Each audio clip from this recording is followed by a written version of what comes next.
Pilots can't eat similar meals when they're working. Imagine that you're on a transoceanic flight. The airplane is flying over the Pacific Ocean. Flight attendants deliver the dinner meals. Everyone is enjoying the pasta. The sauce tastes a bit funny though. That's probably okay. After all, you are eating an aircraft meal. It can't taste like a 5-star chef plate. Time goes by. Oh no! You were right! Something was indeed wrong with the food. But if all the passengers have the same problem, so do the pilots. To prevent both of them being out of order, pilots are advised not to eat the same meal at the same time. In such a scenario, if one pilot feels bad, the other one can take over.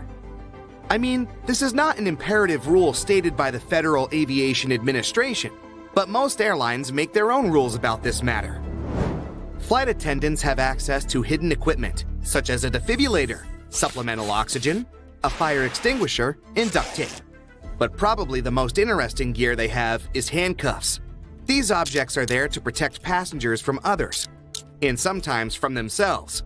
Turns out that flight attendants have everything they need to defuse a troublemaker. Aviator sunglasses look cool on pilots in movies, but in real life, they don't wear polarized glasses. First off, they have a glare-reducing effect. This can cause some trouble in the cockpit.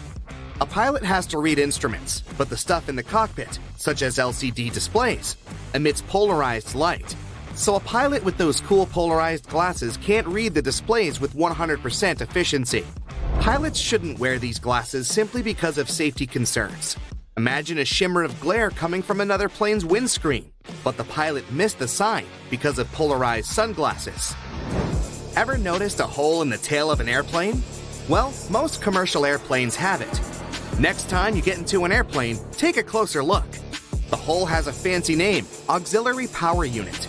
It looks like a hole from the outside, but that is actually a hidden turbine engine. Most of the time, the APU will remain off for the entire flight. It will start working when the plane lands. It provides power to the cabin lights, air conditioning, and cockpit electronics. Don't underestimate the APU's power, though. It can also provide the power required to start the main engines. You've watched a brightside video and learned what the APU is. A perfect icebreaker. Unfortunately, you're not in a chatty mood. You just want to take the plane, land, and start your vacation. Yet again, there is only one door to board. You are at the end of a queue. Why don't planes generally have multiple doors? According to the experts, the biggest issue is that the bridge takes up a lot of space. When an aircraft is loaded from the front and the rear, it takes up 2 slots. This is not ideal for the administrators. Newly remodeled or constructed terminals tend to have dual boarding compared to the older terminals. Change of scenery, let's jump into a cruise ship. There are hidden passageways and secret doors in ships. These secrets are from an insider. Staff on the ship mostly work in their designated area. How does a worker get from one place to another without using the stairs and doors that the passengers use? There is a network of corridors and stairs all around the ship, used only by the crew. I mean it when I say secret doors. They blend with the walls, so they go undetected by those who don't know where the door is. Maybe you can stumble by accident. Here's a clue. Pay attention to the walls near the guest stairs. Try to think of those gigantic cruise ships as floating metals. This leads me to a cruise cabin fun fact. The walls of the cruise ship cabin are magnetic. Imagine you're traveling to multiple countries on board a cruise ship, a single-month voyage. You collect destination-themed magnets and decorate your cabin. True cruise fans know this magnet magic, so they put a couple of magnetic hooks into their luggage. Neat tip, use magnetic hooks to add extra storage in your cabin. Hang clothes and accessories, postcards, or hats. Speaking of ships, why do some ships and boats have small holes constantly releasing water? To keep the bilge free of water. Water builds up over time inside the bilge, and the bilge pump automatically pumps the water out again. Ships don't have headlights. Using a headlight could prevent accidents. If they work for cars, why not for ships? Headlights are the source of light, but the light that comes out of them bounces back at the light source at some point. With cars, for instance, headlights work because the area you want lit is narrow, and you can easily take action if you see an obstacle on the road. For ships, this is super hard. The light source should be powerful enough to light the area the captain wants to see. Large cargo ships, for instance, need more than a mile to stop or take action. Plus, imagine how much brighter should the ship's light be to light the whole area in front of it. They do see each other with different sorts of lights called navigation lights. These are small but practical. They arrange it in a standardized way so that ships could see each other. The exciting thing is that they don't just notice one another in the dark, they also understand each other's movements and directions. Here's an example. Imagine a ship with two nav lights. The one on the front is lower, near the ship floor. The other one on the back is high up. This means the vessel goes to the right. It can safely pass by the other ships without hitting them. Trains don't have seatbelts. A bit weird. Every time there is a crash related to trains, this matter comes up. Pretty much nowhere in the world seatbelts are used on trains. Various studies have been made about this issue. Some of them created simulations of accidents, and the results were surprising. Using a seatbelt on a train could potentially increase the number of injuries. In cars, seatbelts are highly effective in protecting the passenger and are used all the time. The logic behind the seatbelt is to protect the person when a collision causes rapid deceleration. But trains carry so much momentum that they don't stop rapidly. On a plane, passengers use a seatbelt on takeoff, during landing, and if turbulence occurs. There are no such things for trains. Entering and leaving a station is not a high risk. Experts believe focusing and making investments are other ways to improve railway safety. Now, you are traveling by train. You look outside the window. There are small stones along the railway tracks to accompany you on the journey. Those stones are formally known as track ballast. They do a very important job. They provide support to and maintain the tracks. They're not there by mere coincidence, though. Now look at the stones closer. You can notice that there is no single smoothly cut stone on the tracks, because they're not regular stones randomly poured at the rails. Each rock has sharp and abrupt edges. Sharp edges hold on to each other. They protect the railroad from harsh concussions. They facilitate water drainage in heavy rain and keep down the grass and other weeds. Now imagine replacing those with round pebbles. They will slide down. Eventually, the ballast will spread out and tracks will fall apart. The last thing you would want, especially if you were a passenger on that train. That's it for today. So hey, if you pacified your curiosity, then give the video a like and share it with your friends. Or if you want more, just click on these videos and stay on the bright side. Seatbelt on the passenger seats has a fabric loop. When put under a great amount of pressure, the stitches on the loop rip apart, so the excess fabric can assist in cushioning the passengers. The extra few inches can make a great difference within a dire circumstance. However, there isn't one on the driver's side. As the driver is so close to the steering wheel, it's safer for them not to have one. Seatbelts were originally invented in the mid-19th century, though this technology wasn't brought into common practice until the 1960s. Pre-collision sensory technology has assisted with developing the safety of seatbelts and other features to the next level. Effectively predicting a car's collision, the technology directs the seatbelts to automatically tighten, aligning the airbags and ensuring the brakes will be preloaded to reduce shock. Every year, 6 million car accidents occur, which explains why all cars still must continue to develop safety features, not only to alleviate accidents, but to protect people more effectively within their cars. The materials that make up the body of cars only started getting replaced within the last 25 years, ranging from aluminum and magnesium alloys to carbon fiber composites. These lighter materials not only enable a more fuel-efficient journey, but they also ensure that when a car is in an accident, its build provides a crumple zone. As a car hits another object, the crumple zone absorbs energy from the collision. Although this would appear to cause more damage to the car, it helps prevent impact on the passengers.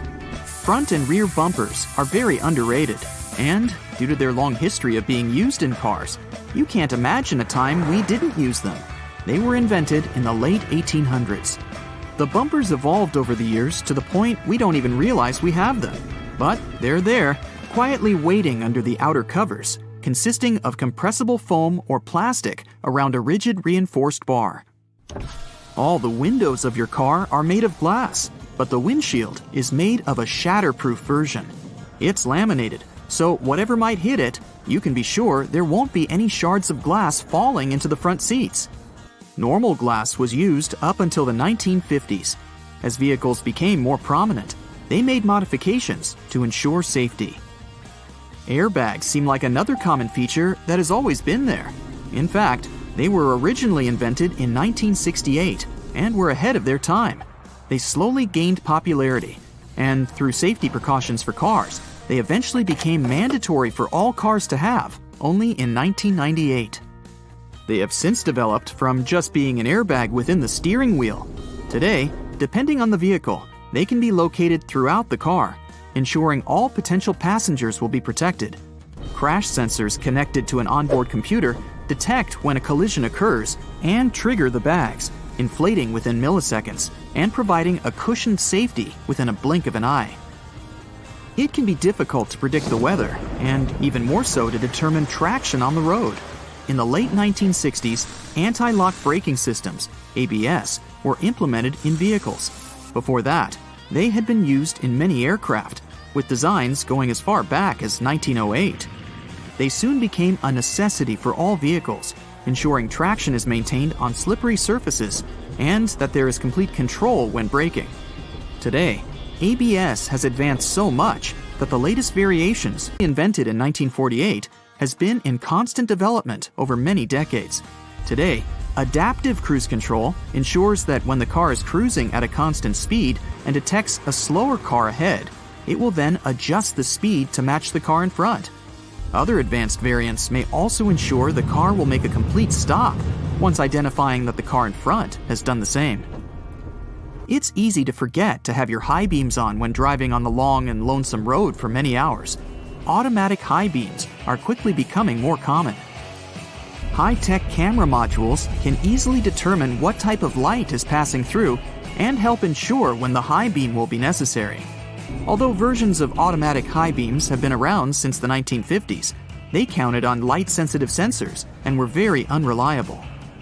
The new varieties can identify the sources of light, whether it's from the sun, directly from a car's light, or even from the reflection on a sign, ensuring you won't cause issues with other drivers. It's a pain in the neck to have to ensure there isn't anyone creeping into that semi-visible corner, the blind spot, which causes around 400,000 accidents per year. Solar sensors within rear bumpers of vehicles and blind spot monitoring systems watch and identify adjacent lanes. They alert the driver that a vehicle may be in the lane beside them, whether by flashing lights on the dash or from beeping sounds. This way, they help to alleviate the many concerns the blind spot causes. 1.6 million road accidents are caused by texting and driving, and fatigue normally causes up to 10% of all car accidents per year. The Driver Attention Monitor helps to alleviate both statistics. It works through sensors that monitor the car's movements and the amount of steering corrections to ensure the driver is paying attention to the road. When the system identifies that the driver isn't completely awake or is slightly distracted with their phone, it will prompt signals to suggest it's time for a break. Tires are among the most critical components for your car, with a close relationship with whatever path you take. Many safety features rely on the tires themselves for their own independent purposes. That's why it's super important to ensure the tires are always in top condition. Tire pressure monitoring systems check the air pressure of all 4 tires, ensuring you're aware when they need their pressure increased to avoid the risk of a blowout. The constant evolution in technologies continues to ensure you stay safe on longer stretches of the road. Lane departure warnings focus on the lines on the road, ensuring the car stays within. Whenever a car starts drifting over a line in the road without signaling to do so, the camera-based feature identifies and signals to the driver.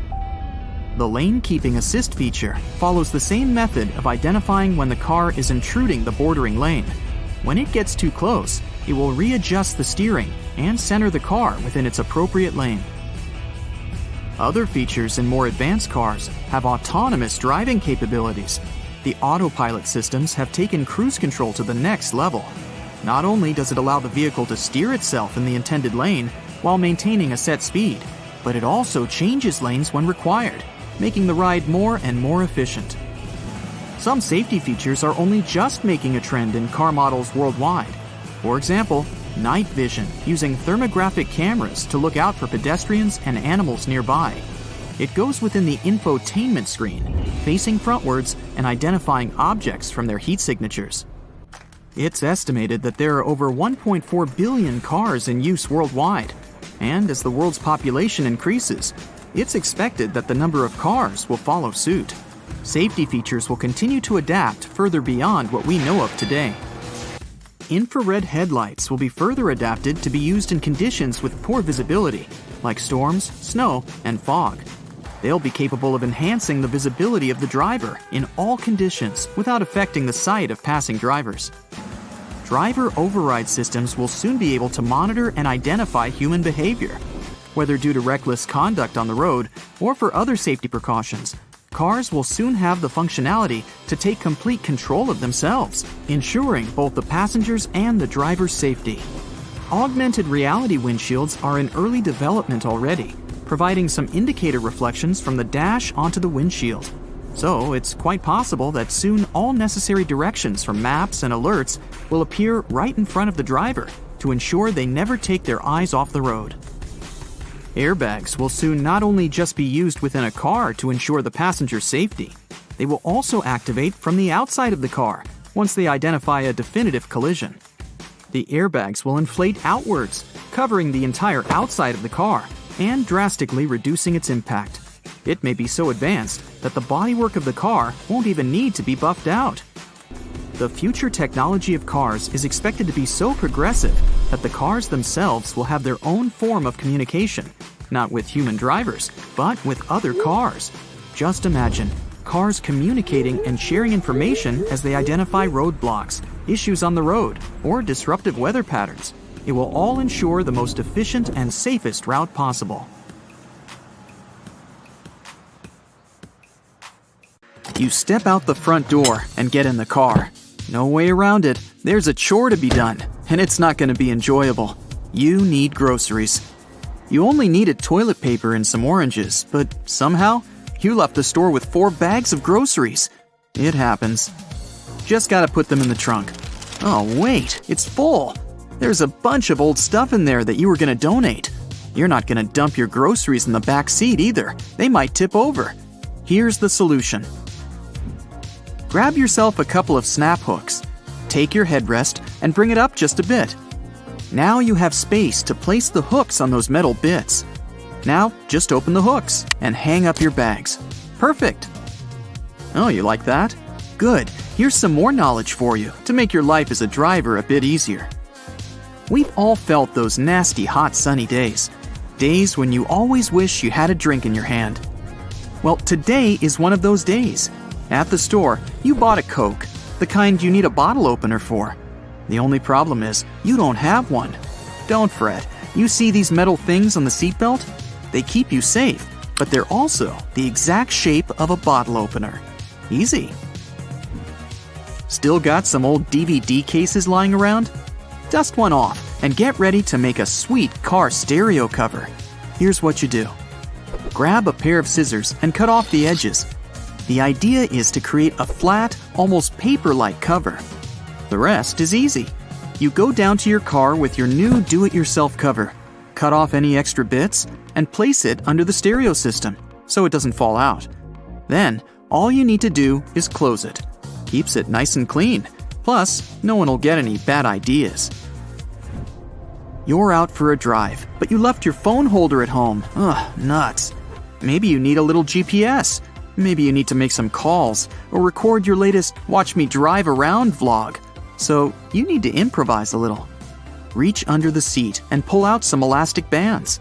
You're obviously not using them for anything. None down there? Check the glove box. Bingo! Next, wrap 1 or 2 bands tightly around the air vent, then shove your phone in the middle. If you do it right, you'll have a do-it-yourself phone holder for when you're in a pinch. If you do it wrong, well, hello modern art. If you've just got your driver's license or even a new car and you're not quite familiar with the feel of it yet, there's a simple trick you can use to get the hang of your new wheels. Take a plastic bottle and place it in front of your car. Then just drive over the bottle a couple of times, forward and backwards. This will help you get a feel for exactly where the wheels are and how big the front of your car is. Okay, so you feel like you've got a hidden artsy side, but you're afraid that you've got no talent. What you need is the perfect art partner, your car. Take a couple of tiny paint bottles and place them in a row, right there on your driveway. Then, prop up a blank canvas right in front of them. You can use a huge piece of cardboard, a stretched out bed sheet, or some nice blank paper. Now, here's the fun part. Get back in the car, start the engine, and drive over them. They'll splash paint all over the canvas and create unique and abstract art. Congratulations, you're officially an artist. When you're driving cross-country, your biggest enemy might be your eyelids. They keep drooping down. If this is you, next time you go on a road trip, pack an air mattress. Feeling a bit drowsy on the road? Pull over somewhere safe, set up your air mattress in the back seat, and take a power nap. You'll wake up feeling good as new, ready to hit the road again. You can even just leave the mattress back there, ready for when you want to rest your head again. If you're traveling with a buddy, they might feel sleepy during the long trip too. This one's a bit easier. Get your car one of those fluffy seatbelt covers. Your co-pilot can just tilt their head to the side and take a nap. Let's just hope they don't snore. Your mirrors might be too small to show you exactly what you need to see on the road. Those blind spots can be annoying, and you can end up with a sore neck from all that twisting around every time you change lanes. With a new and improved 180-degree mirror, you won't have to keep doing your best owl impression. Picture this. You've now got 4 people in the car. Your buddy next to you, sleeping on that awesome seatbelt cover you installed, and 2 other friends bored out of their minds in the back seat, playing with their phones. Before the trip, because you're a good host, you charge up your tablet so that they can watch a movie or something. But who's gonna want to hold the tablet up for 2 whole hours? Just use one of these ready-to-go tablet holders that you can hook onto the front seat. It's like one of those touchscreens that they have on the new airplanes. Hundreds of movies to choose from, private and personal. What a great host! And those backseat passengers deserve even more comfort. Whip out some suction cups and make some extra storage. Your friends didn't even know they needed it. They can hang up some cloth to block the sun, a bag of chips, a portable fan. It's perfect. Until you accidentally roll down their window. The trunk, it's more like a luggage volcano than a tidy closet. It's messy, so why not improvise a do-it-yourself pop-up divider system to keep things tidy? You can use wood or just some trusty cardboard boxes. One section for food, one for useless papers, one for luggage, and one for that road map you haven't used in 10 years. Am I forgetting something? If you're on a long drive, your back might start to hurt, and oh man, you forgot to pack your air mattress. Just chuck a lumbar back support pillow under your seat and pull it out when you're feeling sore. Not all of us are great parkers, let's face it. You might have scraped your car a little now and then when you weren't being too careful. Pick up a few of those awesome rubber chickens that squawk when you squeeze them. Warning, you will look ridiculous, but you'll never scratch your car up again. Okay, get them out before parking and hook them to the front and back corners of your car. When you get too close to a post or wall or someone else's car, the chickens will belt out their epic song. And if you keep going anyway, they'll act as a soft bumper to protect your paint job. You made it home. The trip was a success, and now your car is seriously dirty. There's a few spots that you just can't clean. That's okay. Grab yourself a little slime. Yeah, you heard that right. Slime. Smear it on those spots where the muck just won't come off. That gunk will stick to the other gunk. Now you just wipe it all off. Don't know what slime is? You're in for a fun evening on YouTube. Do you have a fluffy friend that usually rides around with you in the back? Sure, it keeps you company, but wow, does it shed. Look at all that fur it left you as a thank you present. Thanks. You love your dog, but come on, why can't they just shed in the backyard? Okay, dog rant over. grab yourself a back seat cover, aka a blanket, long enough to cover the seat and the backrest, so even if your canine buddy moves around, all that extra hair goes right on the cover. Just remember to give it its own laundry cycle. You don't want hair all over your clean clothes. Tires on the landing gear don't burst because they're designed for a load that's 4 to 5 times as great as they experience during landing. The wheel itself might break, but the tire won't burst. This little tip based on people's psychology can help you choose the fastest line at the airport. If there are several lines at check-in, opt for the left one. It's believed that you'll get to the counter more quickly this way. Most people are right-handed and intuitively choose the right side. Your skin usually becomes a bit dry during the flight. This happens because of low humidity levels in the cabin. Bring a good moisturizer with you to keep your skin hydrated on board. Do you know that airplane pilots always eat different meals before a flight? This way, if one of them gets food poisoning, the other will be able to take control of the plane. Airplane tray tables are some of the dirtiest surfaces in the cabin, so make sure to wash your hands frequently. And clean that table with an antibacterial wipe to get rid of all those bacteria living there. If you're sitting in an aisle seat, you can have more space to stretch your legs out. Just push the button on the underside of the outermost armrest. This will move the armrest up, giving you more space for your legs and preventing the armrest from jabbing into your side. Here's a reason why they turn the lights off in the cabin. Passengers need to get used to the darkness in case an emergency landing happens at night. This way, their eyes are already used to the absence of light, which makes it easier to evacuate.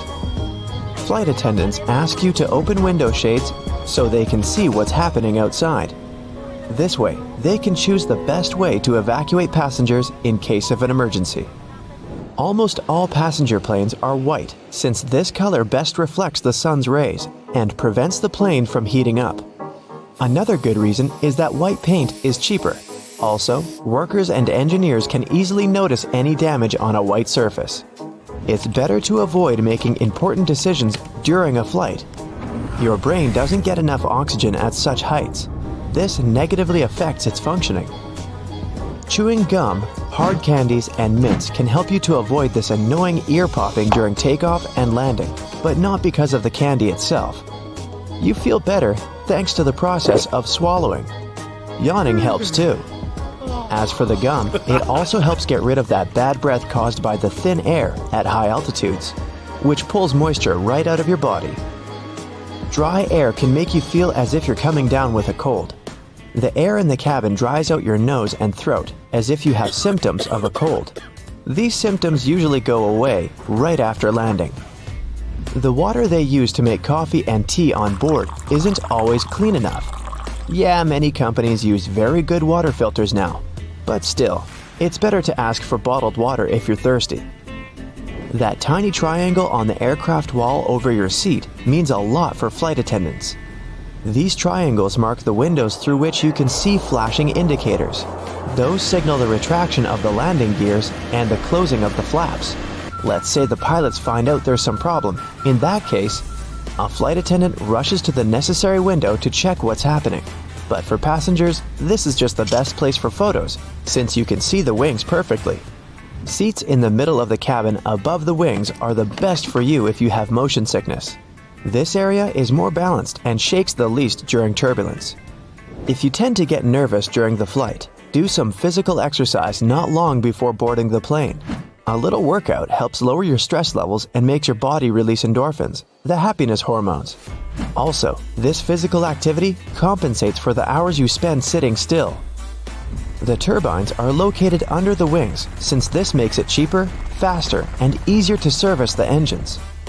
Previously, they used to be placed in the tail. It required expensive equipment and much more time to repair. When they started installing the engines below the wings, ticket prices went down. Imagine you're flying in a hot air balloon. See the burner system installed under the gas bag, also called the envelope? It heats the air inside, which makes the balloon go up. So, turbulence is the same hot air but created by nature. When the air heats up, it rises a plane. When it becomes cooler, the aircraft goes down. and passengers feel as if they're riding a roller coaster. A stream of hot air left by another plane can also cause turbulence. It's common for most flights, but usually, turbulence is so light that passengers don't feel it. Do you know that planes can fly even after one engine fails? Pilots can control such emergency situations and land the aircraft safely. Passengers may feel a slight tilt during the flight, but in most cases, they don't even know the plane is flying with only one engine. Your eyes get oxygen straight from the air. It's not delivered by the blood. So your eyes can feel somewhat dry during the flight. Put eye drops in your bag. They'll help you keep your eyes moist.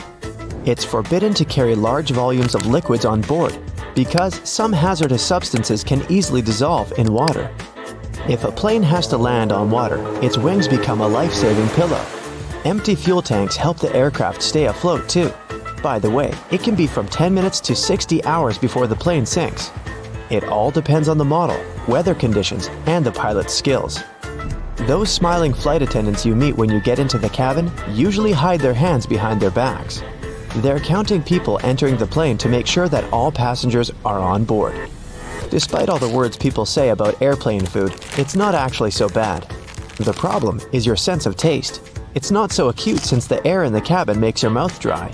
It also dulls your sense of smell. That's why airlines add a lot of spices and salt to their meals. Is it true that your hair grows faster during the flight? Not really.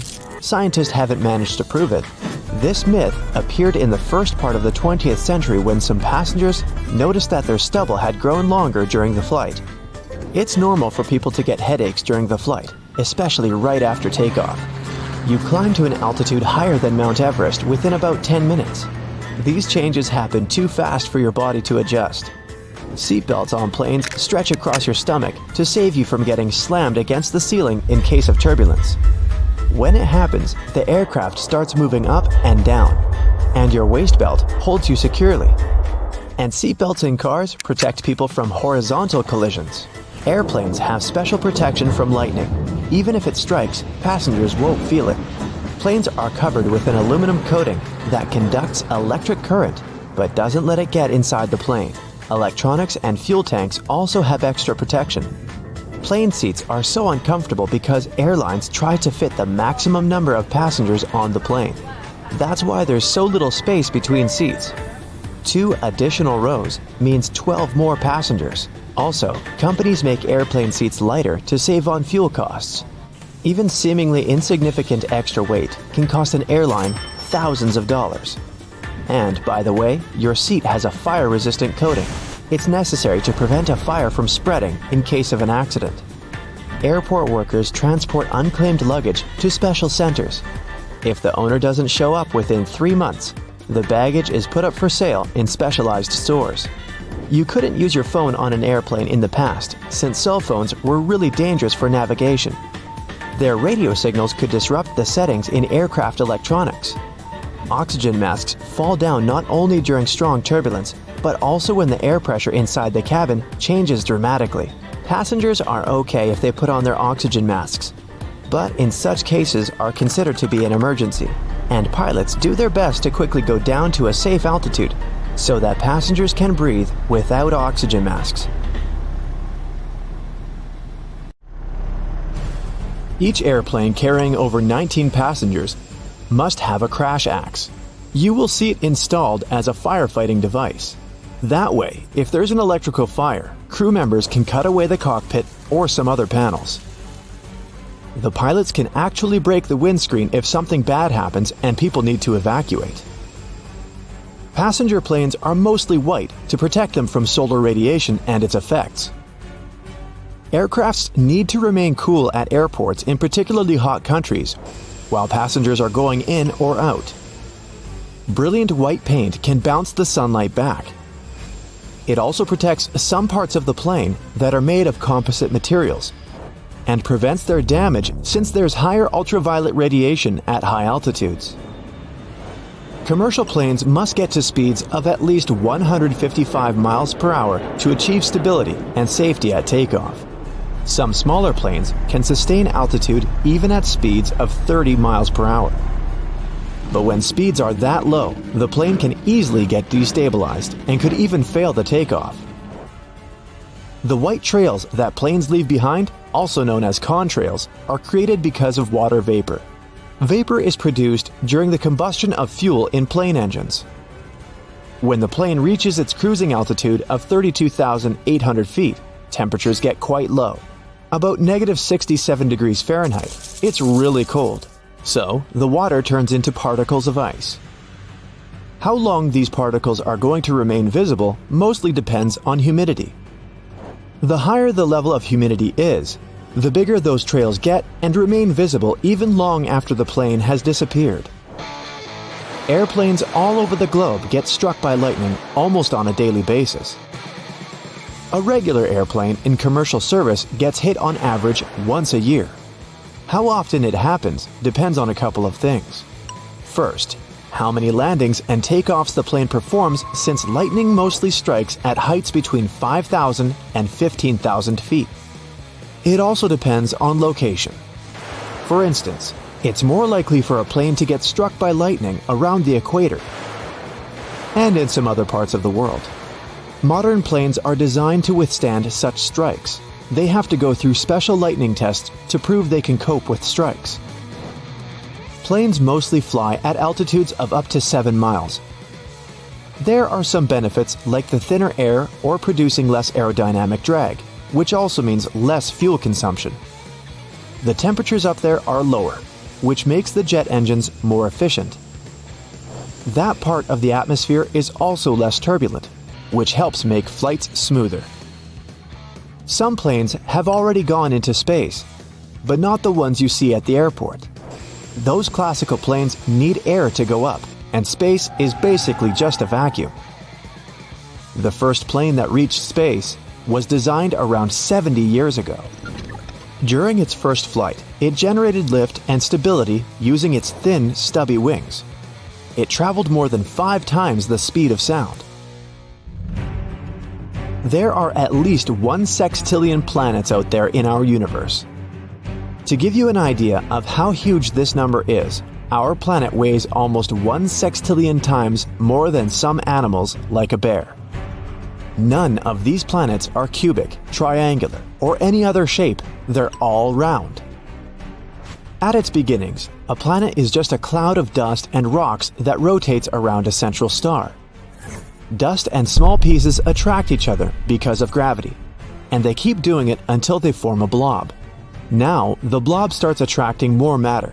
It grows and gets bigger until it's done with collecting everything in its path. Gravitational forces work equally in all directions, so that blob gets a round shape. But not the perfect one. Our planet, for instance, is almost a sphere, but with a bulge in the middle. The bulge is there because the Earth is spinning. Every time it rotates on its axis, the middle part travels further than the top. The area at the equator is moving quicker than the area at the poles. And the faster you spin something, the more you'll throw it outwards. Sound will travel 4 times faster in water than in air. It's a wave, and that's why it moves faster in a denser substance. Particles that are close to each other, as in denser substances, will bump into each other more easily. Water is denser. There are 800 times more particles in a bottle of water than in the same sized bottle filled with air. Bubbles are round because they occur in a thin film, such as one of soapy water traps air. The molecules in the film attract each other. That way, they stick together and also shape a sphere, because that's the smallest possible area that encloses any given volume. They can't get any smaller because they have trapped air inside. You can turn your pencil into a diamond. If you apply a temperature of 2,550 degrees Fahrenheit and pressure of 55,000 atmospheres, you can transform graphite into diamond. There are actually 2 variations of a single chemical element, carbon. Diamonds aren't just used in jewelry, but for different purposes. For example, as a cutting tool for electronic devices. Beavers are amazing builders capable of creating cool and complex riverside structures. They build them to protect themselves from wild animals that might go after them, like wolves or bears. But not in the way it may look at first. Beavers don't really live in their dams. They only use them as a barrier, making some sort of a pool or pond of deeper water. That's where their real home is, in the pool. It's like a small island or dome lodge. It's a dry area where beavers are safe. They can also store their food there. These pools are deep enough for land animals to avoid them. Beavers dig underwater tunnels that are entrances into their home. If a predator or some other danger is coming, they can quickly escape to safety. Some animals sleep while standing. Zebras, elephants, horses, some birds like flamingos. Cows can sleep while standing, but they prefer to lie down when they want to rest. To sleep while standing, animals need to have legs that can align vertically. That way, they don't have to activate their muscles to keep them standing. Their knees also lock in place. It's better for these animals to sleep while standing because they'd probably be too slow to react if there was a predator going after them. When we laugh in some unpleasant situations, or when we feel nervous, we're actually trying to mask our true emotions. For example, you do something embarrassing and try to cover up the shame you feel. Also, we're more relaxed after laughing, so if you're nervously chuckling in an unpleasant situation, it can help you clear some of your negative emotions. When you buy a bottle of water, you can see it has an expiration date. It's not that the water inside will turn bad. The expiration date is there because the plastic may start to leach into the water over time and contaminate it with chemicals that might be bad for us. The moon has its own time zone.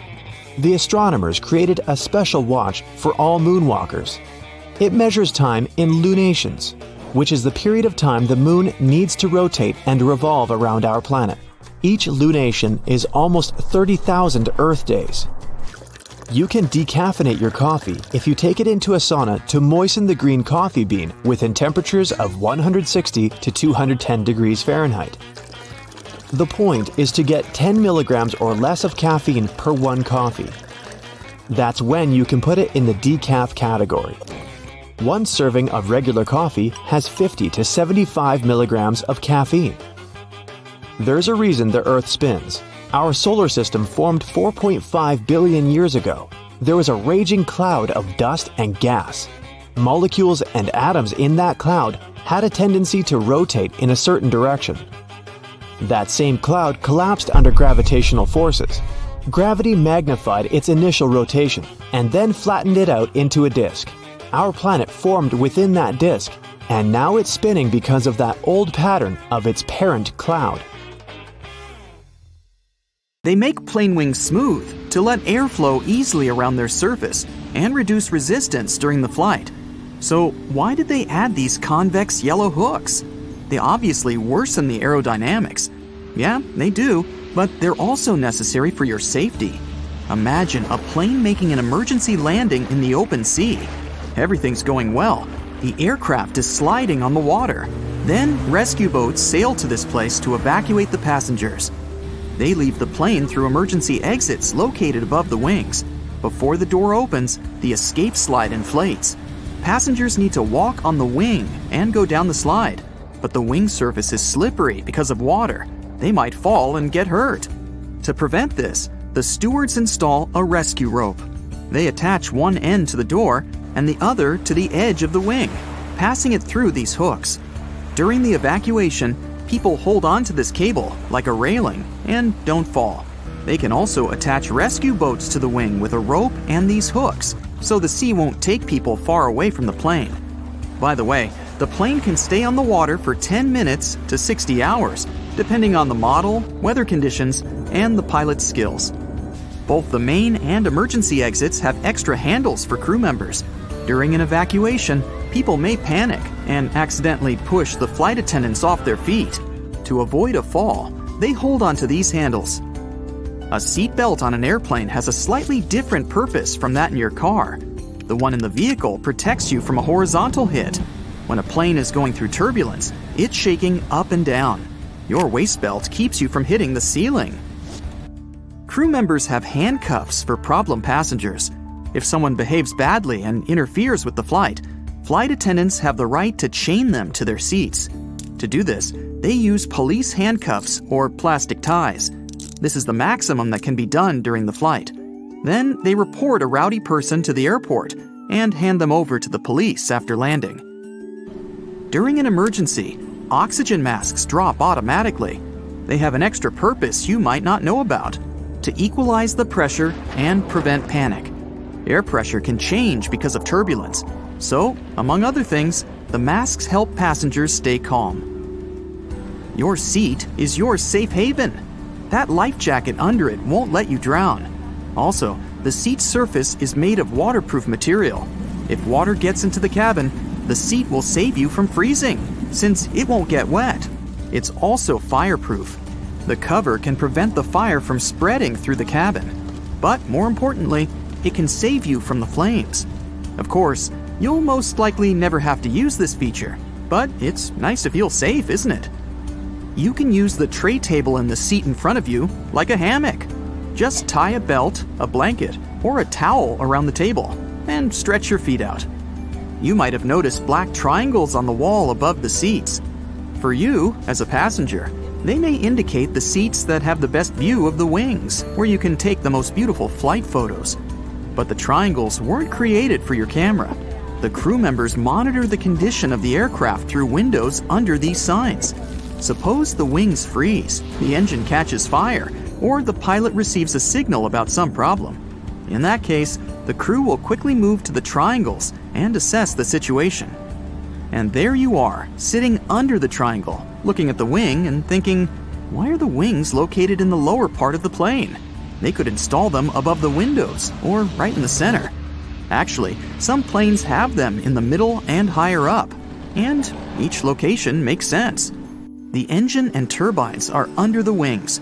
It's much easier to repair them since they're close to the ground. And in case of an emergency landing in the sea, the wings act as a rescue cushion. They help to keep the plane on the water. Empty fuel tanks under the wing can also help the plane stay on the surface. But this position has certain risks. Debris can get into the turbines on the runway. Fortunately, this is unlikely to happen since they carefully clean it. Planes with wings in the middle get the least air resistance. That's why they build fighter jets and supersonic aircraft this way. Big cargo planes have wings in the upper part of the hull. Thanks to it, the aircraft stays close to the ground. It makes it easier to load cargo. Also, it's safer to land on unprepared runways with high wings, since debris won't get into the turbines. The aerodynamics of these planes works better thanks to such wings. They get less air resistance and deliver cargo faster. Oxygen inside the masks is a combination of chemicals. The transportation of oxygen tanks is too expensive for the airline. They take up a lot of space and increase weight, which leads to extra fuel consumption. Therefore, they use a chemical oxygen generator. It's located in the panel above your head. There's a small tank with barium, sodium, and potassium compounds. They mix and create a hot chemical reaction that releases oxygen and passes it into the mask. Small holes in windows save the glass from breaking. The air pressure inside the aircraft is much stronger than that outside. The difference is so big that the air can just break the glass from the other side. To prevent this, they drill small holes. The air penetrates there and reduces the load on the window. By the way, they have a round shape for the same reason. It's ideal for an equal distribution of air. If they were square or triangular, air streams with moisture would accumulate in the corners. It would lead to destruction. Plus, all water gets dried out thanks to the hole. Windows are made of triple glass. The outer glass takes the pressure. The middle one works like a fuse. The third layer protects the second one from passengers who like to touch it. Technically, the plane could fly with one layer, but it would be dangerous. They also installed extra protection for the wheels. They experience huge loads during landing, but don't worry, they won't burst. The tires can withstand pressure 5 to 7 times bigger than they actually get. See the toilet sign on the door? There's a secret latch under it. Crew members can unlock the door from the outside, so don't expect complete privacy. Of course, it's prohibited for other passengers to do that. The cabin crew can open it in case of emergencies. When flight attendants pass through the cabin during the flight, they always touch the upper shelves above the seats. They don't check if the luggage compartments are closed. Along the bottom of these compartments, there are handles in the form of jagged edges. Flight attendants hold on to them not to fall. It's a pretty convenient thing, especially for those who don't like touching the seats with sitting passengers on the way to the toilet. There's an important reason why they install turbines under the wings. Previously, they put them in the plane's tail to improve the aerodynamics of the flight. If one of the engines stopped working, the cabin wouldn't shake so much. Yes, planes can fly with one turbine running. Also, the wings were thinner and streamlined thanks to turbines in the tail, which was also good for aerodynamics. But it turned out that such a location meant additional costs. The engine in the tail was inconvenient to maintain. They used to place it high, so people needed special equipment and extra time to service it. And of course, it affected the ticket price. They started to install turbines under the wings to save money and time. Have you ever noticed the flashing light in the cabin before takeoff? This happens when the pilot disconnects a plane from the airport power supply and switches to the onboard one. This rapid transition may cause flashing. A mechanic from Illinois was called out to tow a crashed vehicle. As he approached the upside-down Ford Ranger, suddenly he was struck with inspiration. Now, most people would only see a wrecked car, but this guy saw a whole new type of vehicle. He then took 2 pickups, a Ford Ranger and a Ford F-150. Then, he spent 6 months working on a strange new vehicle. With the 2 cars combined, he created the illusion that there was only one. With enough room for passengers, it's even legally approved to drive along the road.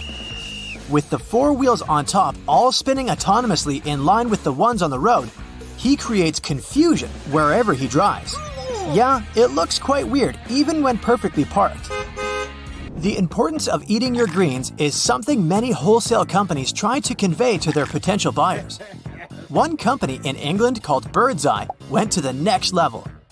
And they built a car in the shape of a pea to promote their products. It's built on the chassis of an off-road go-kart, and it has many parts from a Volkswagen Beetle. It may look like a toy, but it's not. Equipped with a small Honda engine, this little zooming green pea can even reach 60 miles per hour. Unfortunately, you won't see it anywhere on the road, as its only purpose was for a commercial. But it did gain a lot of fame from ads. Rumor has it, many people even inquired about how they could purchase this weird vehicle. In 1964, a small, lightweight Jeep called the Mini Moke was designed in the US. They offered it to Great Britain with the belief that it would suit their terrain.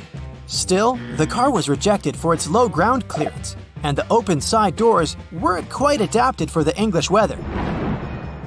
It was further offered to warmer climates in Portugal and Australia. The idea was that it could be used for tourism, and it could be an easy way to travel around. But without any other use for fun activities like four-wheel driving, it lost popularity. Still, with the introduction of electric engines, it's making a comeback. Well, it's no surprise. The clearance now is higher, the seats are more comfortable, and the price is quite affordable too. The car costs about $21,000. In the early 20th century, cars began to rule the streets. Some of them were steam-powered, but that was far too noisy. There were even electric vehicles, but as they couldn't be powered outside of cities, they also failed to catch on. But there was another, stranger design. In the early 1920s, the Layat Helica was invented. It was also called the plane with no wings. In this car, the driver sits in the front with one passenger seated behind. The aerodynamic body of Layat Helica is structured similarly to a plane. It's mostly made from plywood, with a large propeller on the front to push the car forwards. The designer believed that all the added weight from normal car parts added unnecessary weight. At the time, steel was incredibly important for other uses, and the lightweight frame was his solution. Weighing about 550 pounds, this vehicle could reach speeds up to 106 miles per hour. That all sounds fantastic, but there was a serious downside. The car was incredibly noisy, and to protect their ears, people had to wear similar headwear as though they were in an actual plane. Not the best choice for a road trip, but surprisingly, 30 of these were sold. With a shortage of fuel in the 1940s, inventors were trying to find alternate forms of transport. The electric vehicles were looked at again after being left on the drawing board for the past 30 years. So, a brand new electric car, L'Off Electric, was designed in 1938 and then built in 1942. It's a three-wheeled egg-shaped vehicle with room for only one passenger. This egg on wheels was powered by a battery pack. One full charge was enough for this little egg to travel up to 63 miles. It could ride along the roads at its top speed of 44 miles per hour. This tiny car was also quite lightweight, only about 770 pounds. I wish I had such a car today. It would squeeze into any parking spot. Yeah! Bonus, there were no blind spots in this car, with a 270-degree view around it. But unfortunately, it didn't catch on, and only one was ever made. German engineering has always been at a high standard with automobiles, and one model, the Amphicar, took them to another level. A car that could also be driven into the water and could function as a boat. While driving at modest speeds on the road, the wheels are slightly lower than normal, but once in the water, the front wheels work as rudders. It could sail at a speed of up to 7 knots. The designers were aware that it wasn't the best boat or car, so they advertised it as the best boat driven on the road and the best car to sail on water. It was actually pretty decent as a seaworthy vessel. Many people were surprised that there were no leaks, even if left docked for several hours. It grew in popularity, and almost 4,000 vehicles were sold in the 1960s. It even inspired several more models of boat cars in the automobile industry. Have you ever wanted to hire a limousine? What if the limo is crossed with a plane?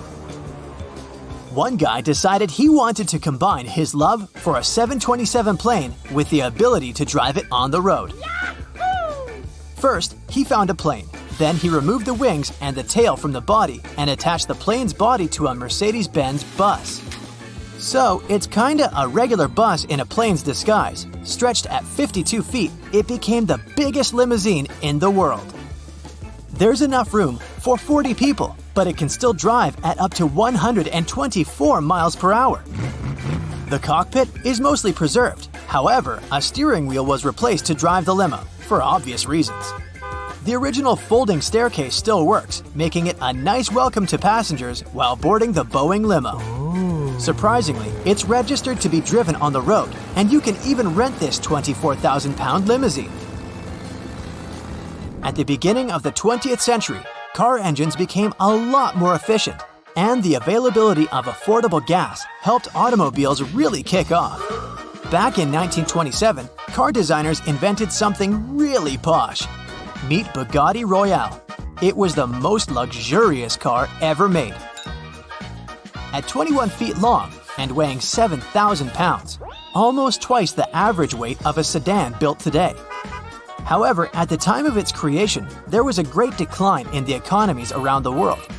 Unfortunately, this lavish car wasn't a success.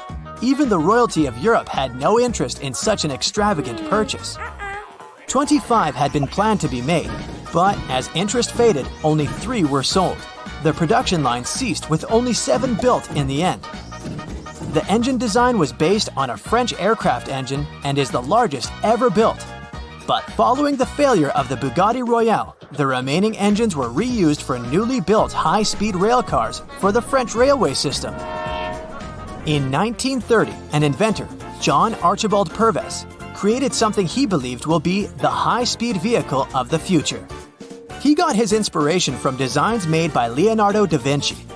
John felt that the brilliant man was onto something.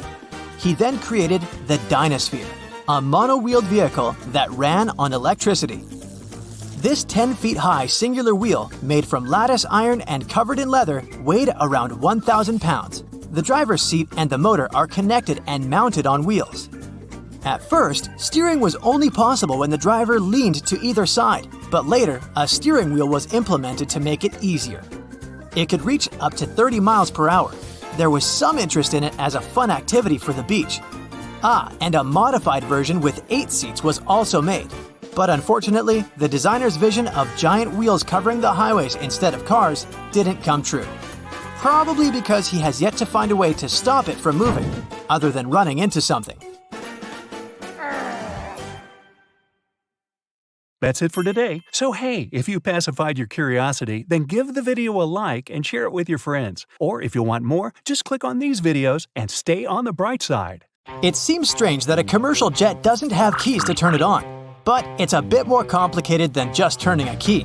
Instead, there's a series of buttons and dials on the control board that starts the complicated process. A battery provides the power to the aircraft that is charged through a small electric generator within the jet's tail. Airflow gets in and moves into the jet's engines to keep them cool. A reserve power then warms the turbines by turning them slowly until they start spinning at the right rate. Then, the engines can be turned on, one at a time. With up to 4 engines on a commercial jet, this entire process can take up to 90 minutes. Planes don't have keys to lock the doors either, but when they sit idle, jets have security guards constantly monitoring them. But even if someone happened to get past them, it wouldn't be a quick getaway. When you enter the plane, the captain keeps a close eye on the boarding process. They are not only in command of the flight deck, but also of the passenger's cabin. To become a commercial pilot, you gotta have a distance vision of at least 20/20. But depending on the airline, it's sometimes okay if your perfect vision is assisted with glasses. It's time to find a seat on the plane. You checked in late, and you've already had an unpleasant experience of not getting on your flight like that in the past. This is because airlines purposely overbook their flights, just in case there are no-shows or cancellations. So, you didn't get to choose your seat this time. You walk past the front seats in jealousy. There are seats that are always taken much faster because everyone wants to leave the plane as soon as possible after it lands. But if you're choosing safety over early departure, the back is the place to be. It's estimated to be 40% safer in the rear end of the plane.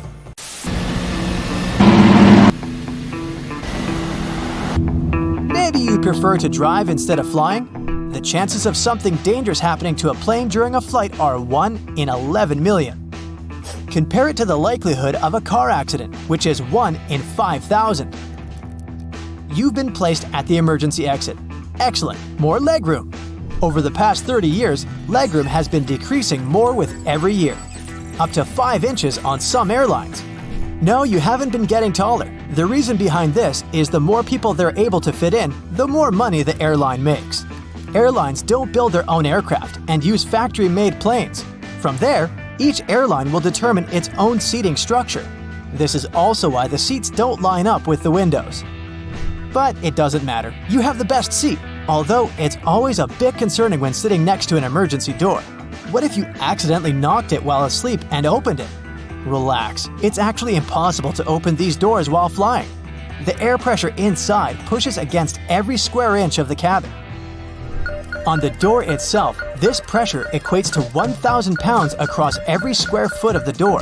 But even if you somehow developed Hulk-like strength in your sleep, you still wouldn't be able to open it as there's a series of electrical and mechanical devices that latch it closed.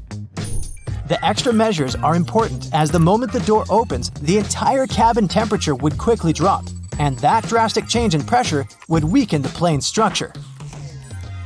It's time for takeoff, and they've asked you to turn your phone off. Should you really?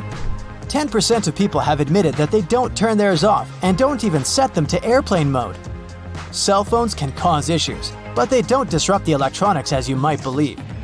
There is a genuine concern that while you're flying in the air, your phone can receive signals from multiple towers on the ground, providing stronger distractions for the pilots. So let's make their job a little easier and turn it off.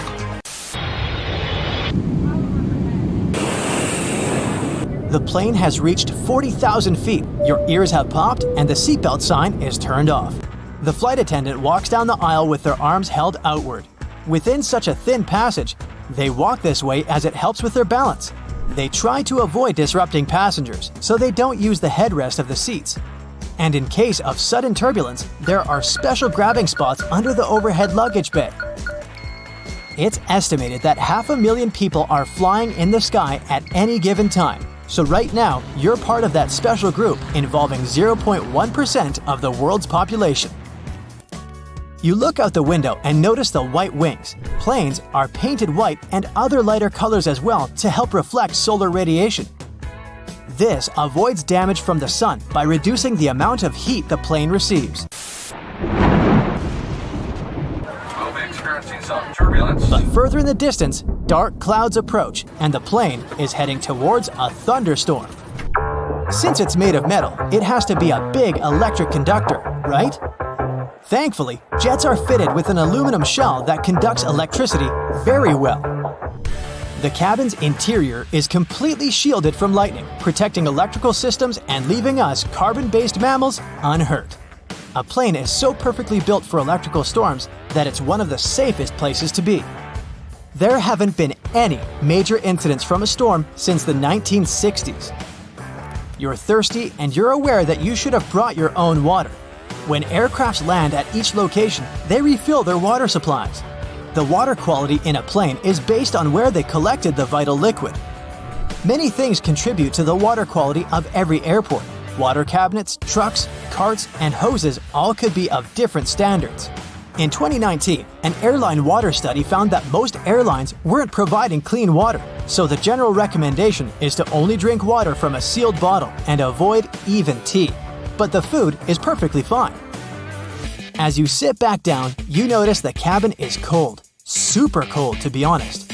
It's intentionally set to around 71 degrees Fahrenheit, for a good reason.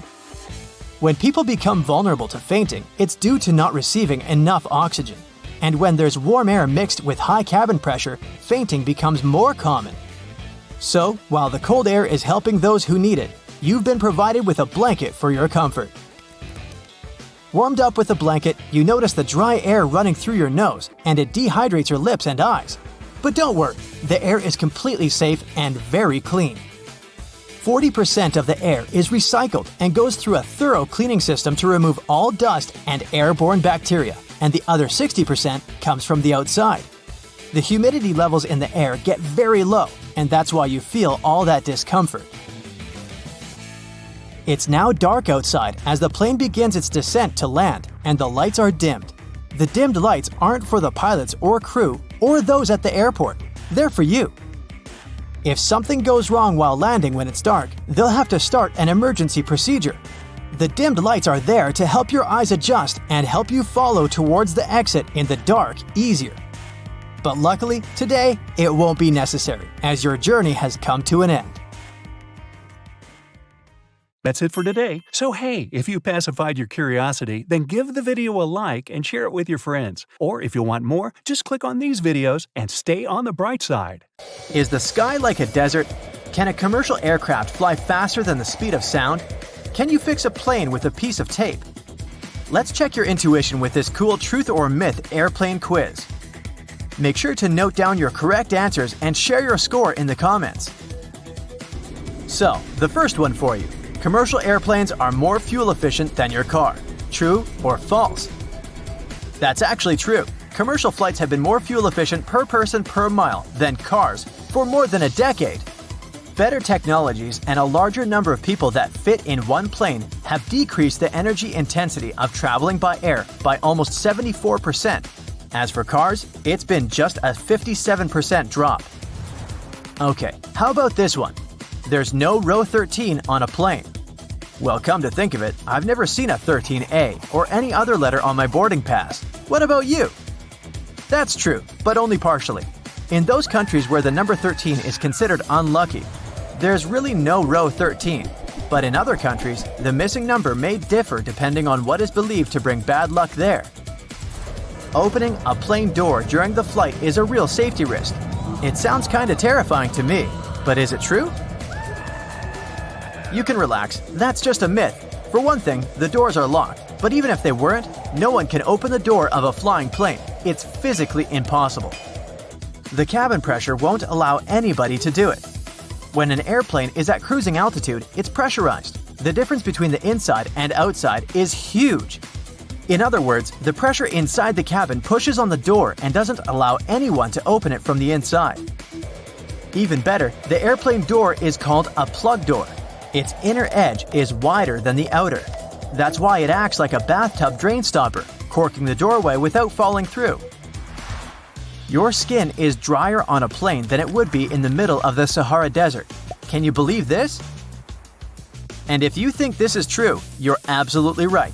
The airplane cabin is pressurized, and the humidity there is set to 20%. For comparison, in the Sahara Desert, the average air humidity is around 25%, and your skin is used to at least 40% of humidity. That's why your nose and throat feel so dry when you're flying. Several years ago, someone posted a photo on the internet that became viral in no time. In this image, there was an airline technician, and he seemed to be fixing a plane with duct tape. So the question is, could it be true?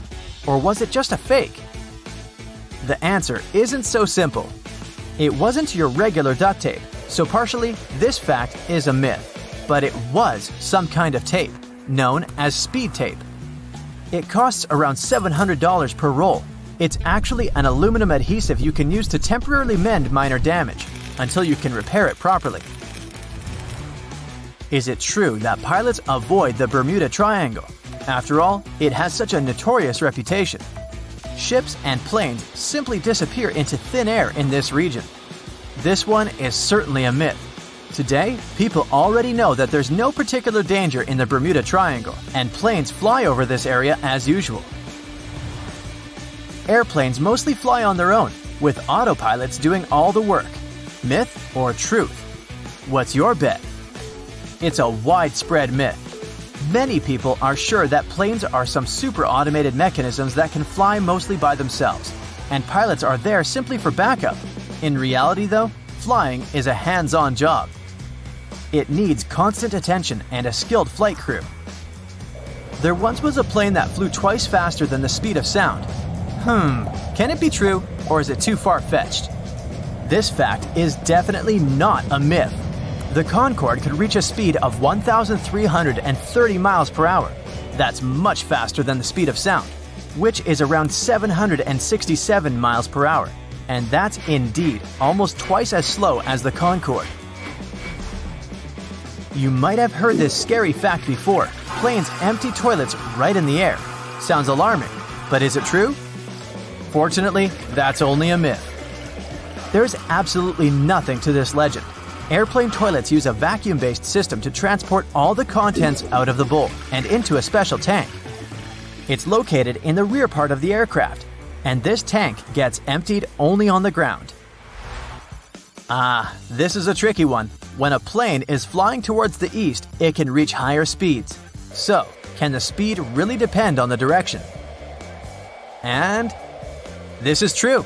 It's possible thanks to high-altitude winds, known as jet streams. They blow at a speed of 100 to 300 miles per hour, and since our planet rotates from west to east, aircraft moving in the same direction can use these winds to move faster. Do you think pilots can control airflow to keep passengers sleepy and relaxed and save on fuel? This one is definitely a myth. If you ask a pilot this question, you might hear "ridiculous" in reply. The truth is that pressurization determines the oxygen level in the cabin. How about this one? The world's tallest air traffic control tower is as high as a skyscraper. Can it be true, or is it just an impressive myth? I know it's hard to believe, but it's actually true. When an airplane lands, it needs the assistance of runway lights and airport beacons. It's part of the responsibilities of the air traffic control tower. It also manages ground traffic. No wonder such construction needs to be extra tall. The new Bangkok International Airport in Thailand has a 430-foot tall tower. Its height is almost the same as the height of a 40-story building. It cost $18 million to build the tower. I've got another tough one for you. The sensitivity of your taste buds dropped by 30% during the flight. Yes or no? This is true. The pressure in the cabin combined with the dryness of the air kinda numbs your taste buds.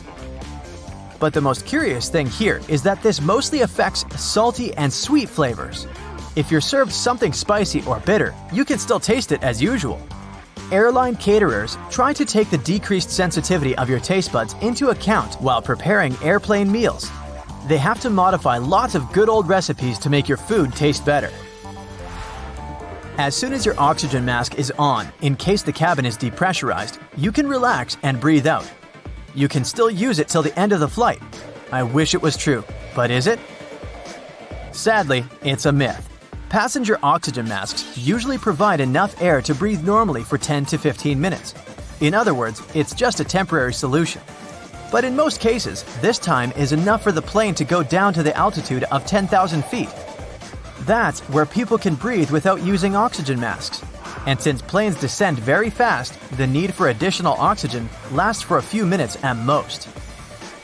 By the way, the oxygen system gets tested regularly during special maintenance checks.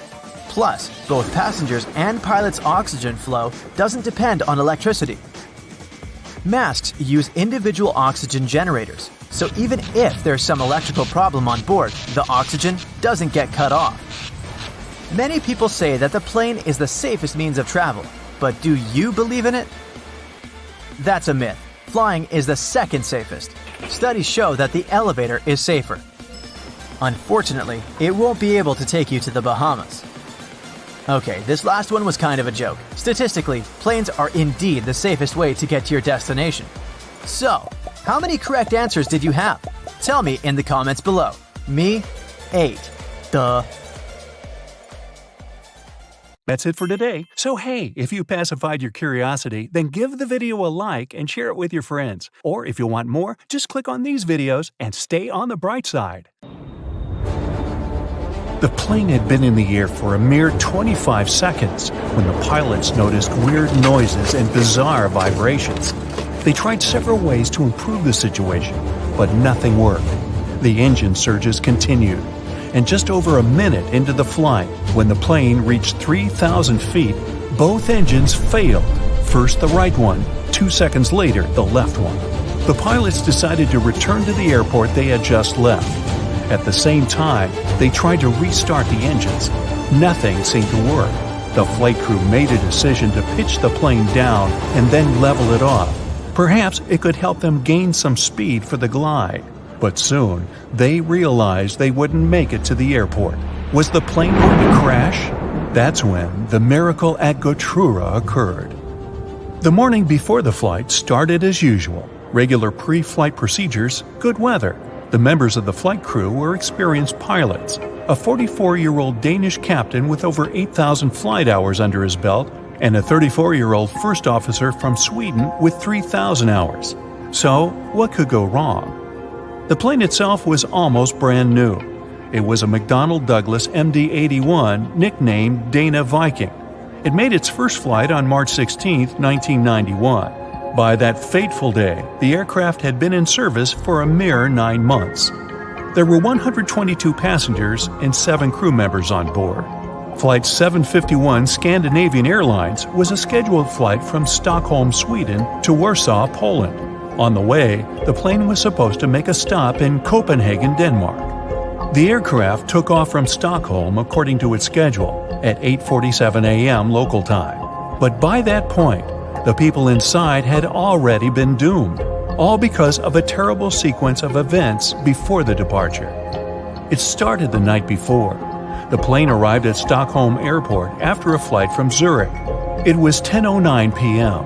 The aircraft spent the night at the gate outside. It was cold. The temperature dropped to 34 degrees Fahrenheit, just above freezing.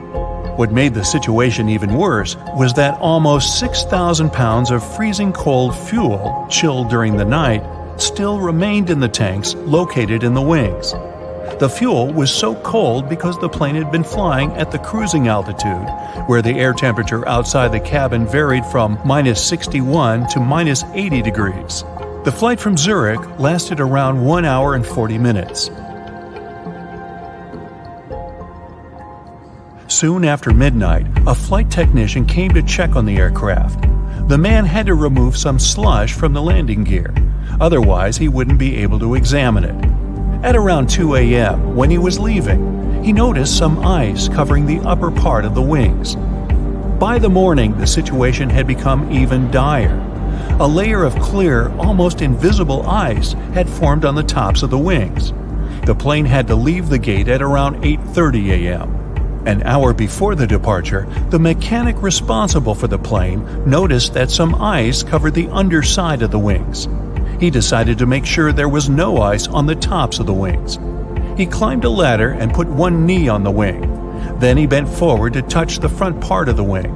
There was no ice, just some slush. The mechanic decided to make sure everything was fine with the air inlet of one of the engines. He didn't find anything abnormal. Soon after that, the personnel used more than 220 gallons of de-icing fuel to remove ice from the plane. The mechanic consulted with the captain of the aircraft and ordered the staff to de-ice the underside of the wings as well. After all, he had seen some ice there. But no one thought to double-check if there was clear ice on the tops of the wings. After they had finished the procedure, the mechanic reported to the captain, "We're done here. De-icing finished. There was a lot of snow and ice, but everything's clear now." The captain thanked the mechanic and carried on with the pre-flight procedures. The plane taxied to the runway. Its engine's anti-ice systems were switched on and didn't show any malfunction. But several passengers later claimed they had seen ice sliding off the upper side of the wings while the plane had been taking off. And still, the plane left the ground and headed for Stockholm as usual. But shortly after the takeoff, several pieces of the overlooked ice broke off. At full speed, they slammed into the fans of the engines near the tail on both sides of the plane, ruining the blades. It led to a series of surges, and the rest is history. Meanwhile, somewhere in the cabin, Scandinavian Airlines flight captain Per Holmberg, who was on board as a passenger, noticed something was amiss. At first, he informed the flight attendant sitting in the rear jump seat that the right engine was surging. She tried to contact the flight crew, unsuccessfully. Then, the ununiformed captain rushed to the cockpit and asked if he could help the pilots. The first officer gave him the emergency checklist, and the captain asked him to start the auxiliary power unit, a small gas turbine in the tail of the plane. Holmberg's advice and help were invaluable, but was it enough to save the plane and the people inside? When the plane emerged from the cloud cover at an altitude of 890 feet, the pilots realized they wouldn't have enough time to make it back to the airport. An immediate emergency landing was unavoidable. The assisting captain passed the order to the cabin crew, and they started preparing the passengers. There was a large field to the north of the plane, but the captain realized they didn't have enough time to reach it. So he chose a much smaller field in a forested area in the direction of flight. It was not far from the village of Gotrura in Uppland, Sweden. The plane was just 1,300 feet above the ground when the assisting captain started extending the flaps. At a height of 183 feet, the captain reported to Stockholm Control, "We're crashing to the ground." 7 seconds later, the plane hit several trees and lost a huge chunk of its right wing. By that time, the landing gear had already been extended and the speed had decreased to 139 miles per hour. Moments later, the plane's tail struck the ground and broke off. The aircraft kept sliding across the field, still at high speed. It traveled 360 feet, with its main landing gear leaving marks on the field. At one point, the plane lost the main and nose landing gear. Its fuselage broke into 3 parts. Miraculously, there was no fire. If you look at the pictures from the crash site, the plane torn into pieces, with its parts scattered across the field, it's hard to believe that all 129 people on board the plane survived. It seems like a miracle, but it was also thanks to the flight attendants' quick reaction and the correct instructions they gave the passengers. They didn't panic and told the people to adopt the brace position just in time to avoid fatalities. Even more surprising, almost all passengers, except for 4 people, made their way out of the plane on their own. No wonder this accident was nicknamed the Miracle. The aircraft, though, wasn't as lucky. The 9-month-old plane was damaged so badly that it was an immediate write-off. Everyone praised the actions of the flight crew. The landing was incredibly skilled, especially in such a fast-developing, very dangerous situation. The captain himself admitted that few pilots were ever forced to put to the test the skills they got during training. at least not to this degree. He said he was proud of his crew and relieved that everyone had survived, and he never returned to piloting commercial planes. Why do cats like to like people? Whoops, that's supposed to read lick people. Sorry. There are a few potential reasons for this. First, they're collecting biochemical information from your skin. They could also be marking you as one of their possessions. Admit it, this totally sounds like cats. And it could be that they're just letting you know they trust you, or at least showing you they don't find you to be some serious threat or competition. How come bananas get sweeter as they ripen? Fruits don't disperse their seeds randomly. They do it when animals eat them. At a certain stage, they suddenly increase their sugar content, which is how they try to encourage animals to eat them at that stage, specifically when their seeds are mature. Mature seeds have developed special coatings that protect them when passing through the animal's digestive system. Do I have to paint you a picture? Why does our skin get wrinkly after we spend time in water? After 5 to 10 minutes in the bathtub, you will notice there are small wrinkles forming on your feet and hands. Scientists speculate that it could be the way our body gets a better grip when immersed in a slippery environment. Our wrinkly fingers improve our grip on submerged or wet objects. Also, they channel water away in a similar way to the rain treads on car tires. When you eat something really sour, you just don't feel it on your tongue. Sometimes your entire face contracts, so everyone around can see that you don't like the food you're eating. That specific sour flavor that causes this reaction is the result of the hydrogen ions that acids release when they mix with saliva. Yes, that's a mouthful of science. At the moment when your mouth detects this sign of an acid, it sends you a message in a pretty dramatic way, so you can't ignore it. It's an evolutionary response that made sense in the old times, because many of the plants that our ancestors found in nature and later wanted to consume were poisonous, especially plants with sour flavors. So even today, your taste receptors light up and your face twists in a way that is out of your control when you taste something like that. Like this. A lighter color on an airplane is actually heavier than darker paint. The color white requires a higher solid content than black to get the necessary saturation. And the higher the solid content is, the heavier the paint is going to be, which is why white paint is one of the heaviest. But white planes are more efficient than black ones, although this also depends on how you define efficient. The white paint reflects more sunlight than the dark one. Different colors absorb different wavelengths of light, and white objects heat up more slowly compared to darker ones. This results in a cooler interior, which is why it's easier for the entire plane to remain cool.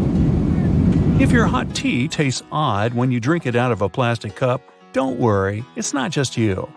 You might imagine that the tea is dissolving something from the plastic, but this most likely isn't the case. The taste you perceive is not just the action of your taste buds. All senses are contributing here. That's why strawberry mousse has a sweeter taste on a white plate than on a black one. And you get the feeling chips are crunchier when you hear those specific higher frequency sounds as you eat them. Also, hot chocolate has a better taste when you drink it from an orange cup. We are kind of conditioned to drink hot tea from ceramic cups, which is why seeing it in a plastic cup subconsciously makes us expect vending machine tea that won't taste good. Flamingos often stand on one leg, and one theory says that's because it helps them conserve body heat. One piece of evidence for that is that they tuck one leg up more often in water than on land. Others believe this is how they save energy, not heat. These birds are definitely more stable on one leg when it comes to standing for long periods of time. That's because they can lock the tendons and ligaments in their legs in a stable position, which means their muscles don't have to work hard to stay in one place. Plus, it's actually a classic look, don't you think? Why do repetitive noises annoy us so much? It's simple. They're constantly attracting our attention so we can't focus on other things. We stop reacting to certain repetitive sounds like ticking clocks really quickly. But some are just too annoying, like a slowly dripping faucet. The reason why this bothers us so much is the lack of control. When you know you can stop the noise anytime you want, you won't find it that annoying. Why do all planets make circles around the sun in the same direction? It would be cool to go back 4.6 billion years. You'd be able to see that space wasn't empty back then, even though our solar system wasn't formed yet. There was a cloud of dust and gas in a place where, today, our sun and the planets are. This cloud was like a solar nebula, and it molded our solar system. Generally speaking, a nebula is a huge cloud of gas and dust that occupies the space between stars and helps form new ones, together with the planets that orbit them. When this nebula collapsed, its center became our sun, while the rest of the matter got together and created the planets we know today, together with their moons and the rest of the rocky bodies like asteroids. The matter was quickly rotating, and the process looked a bit like cheese dough flattening into a disk that was getting bigger and bigger. Since the cloud was moving in a certain direction to begin with, all of the planets retain the same orbital plane too. Something massive needs to happen to alter a planet's orbit and force it to go in the opposite direction around the sun. Why do some people have such a good singing range? There are 3 things that can affect the general range of sounds coming out of your mouth: the strength of your diaphragm, the size of your vocal folds, and the shape of the chambers in your sinuses. But making the sound beautiful is largely a question of practice. Practice? Yep. At the basic level, you hear a note and reproduce it with your voice. But the true difference between being able to just hold a tune and having a lovely singing voice is related to the thousands of small muscle contractions that are mostly unconscious. They adjust your muscle mechanism where you produce a voice with the emotions you have while singing. Like with other musical instruments, a wider finger span can help you while playing the piano. But the rest is learning those subtle things like pressure on the keys and timing. Now, why do dogs hear higher pitches than us? Humans hear frequencies up to approximately 20 kHz, and dogs up to 45 kHz. Nearly all mammals can hear higher frequencies than other vertebrates. Birds hear up to 12 kHz, and reptiles, amphibians, and fish up to 5 kHz. Mammals don't need to hear high frequencies to communicate with each other, but so they can locate where a certain sound is coming from. The special way of hearing that mammals use, binaural spectral difference cueing, works in a way that our brain compares the frequency range of a sound as it gets to each ear. Head shadows one ear, so some of the frequencies get absorbed, and our brain absorbs higher frequencies more than lower ones. And the smaller the head, the less effect it has on lower frequency sounds. That's why the animal must be able to hear high frequencies to hear a wider spectrum of sounds. A mouse needs to hear up to 90 kHz, and an elephant is fine with just 10. Dogs have smaller heads than us, so they're in the middle category. Why are oceans salty? Well, chemically speaking, salt is sodium chloride, and the salt in the ocean isn't just these two, but many other ions like calcium and magnesium. Most of these start out like rocks on land. Certain things like wind and rain erode these rocks, which basically means they gradually wear them away. So we can say most of the salt in the ocean comes from rocks. Minerals from these rocks leach into streams and rivers. They carry the salt away into the ocean. About 85% of the ions in the ocean are sodium and chloride, while magnesium and sulfate make up around 10%. And some of the salt that ends up in the ocean doesn't stay there. Animals consume a lot of it. But because of a steady supply of runoff from the surface, levels of salinity are pretty much constant. The ocean also gets its salt from one more source: hydrothermic fluids. Magma coming from behind the Earth's crust heats up deep sea vents. When they get hot enough, they lead to chemical reactions between the seawater and all the minerals from the rocks around the vents. That's why every part of the ocean is salty, but the level of salinity depends on where in the world you are. So take that with a grain of, When it's too cold outside, airplanes often get delayed, or in extreme cases, even cancelled altogether. First of all, if it snows heavily, such conditions drastically decrease visibility, making it unsafe to taxi and take off. During a blizzard, flight control may command the aircraft to stay on the ground and wait until the snowstorm subsides. Ice on the runway is another reason. An airplane's landing gear are nothing like a car's wheels, and they can't be equipped with studs to avoid skidding. But even if they were, a plane needs to develop speeds on the ground that are much higher than on an average road to take off successfully. If the runway is slippery with ice, the airplane can slide off it easily. Things like this actually happened in the past. For example, in January 2014, the JFK airport in New York was shut down after a plane skidded off the runway and into the snow. Luckily, no one was injured, but the airport staff had to dig the aircraft out of the snow, and even the local police joined the efforts. Same story with landing, which is even trickier in freezing conditions because a plane is in much less of a controlled environment and traveling at even greater speeds. What's more, while an airplane that's about to take off and skidding will probably get into an open area and stop there, one that's about to land could end up crashing into the airport's infrastructure. Needless to say, that's way more dangerous for everyone. Freezing weather conditions can also cause frost and ice sheets to build up on the plane itself. Airplanes are carefully engineered, and any tampering with their structure may cause huge trouble. As experienced pilots say, even a thin crust of ice over the wings of a plane can mess with their delicate design and destroy lift. Planes can be de-iced though. The airport staff usually spray them with a special solution that doesn't let the ice build up on the aircraft's skin. But back to the runway. If it's covered with ice, there's little you can do. Unless the sun is shining, the chances of safely removing the ice from the pavement are almost zero.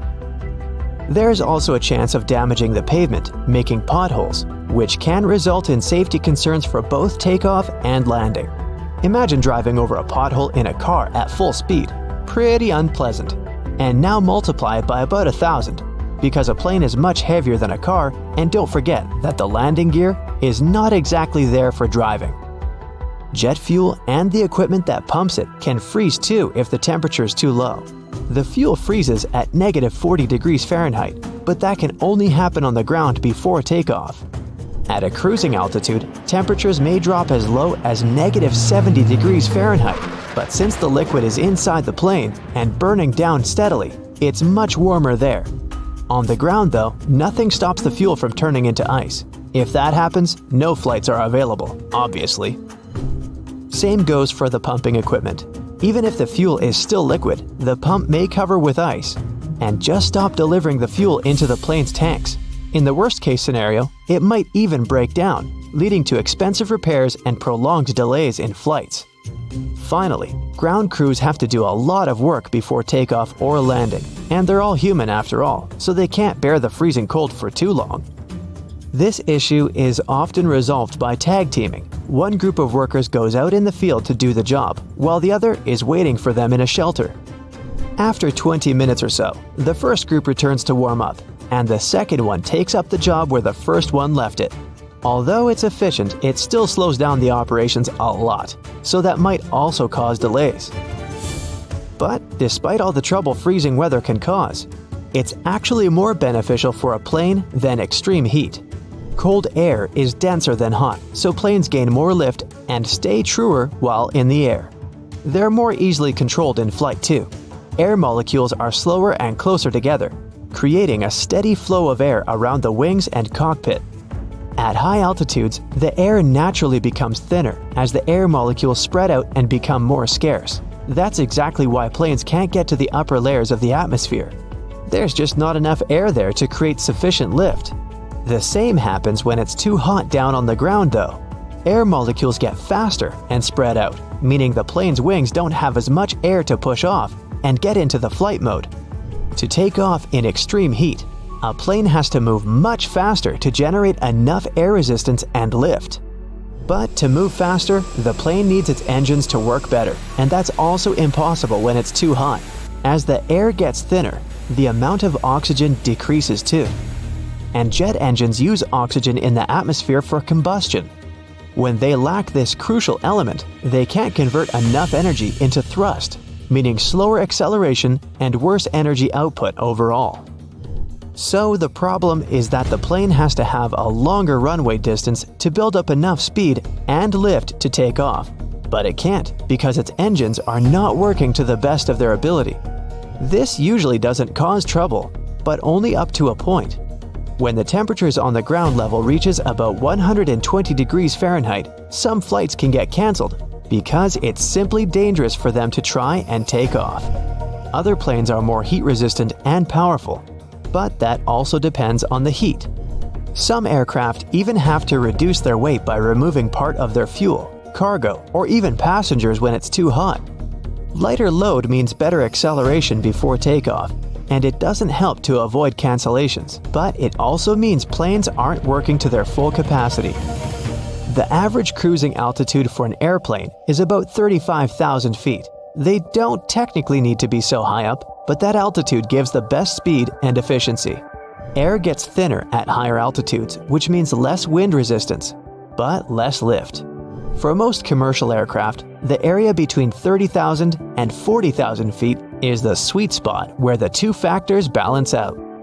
You probably still aren't using a laptop from 1999, and your computer isn't flying at close to the speed of sound. Fortunately, planes have a much longer lifespan than computers. There are airliners from the early 1970s that are still just fine.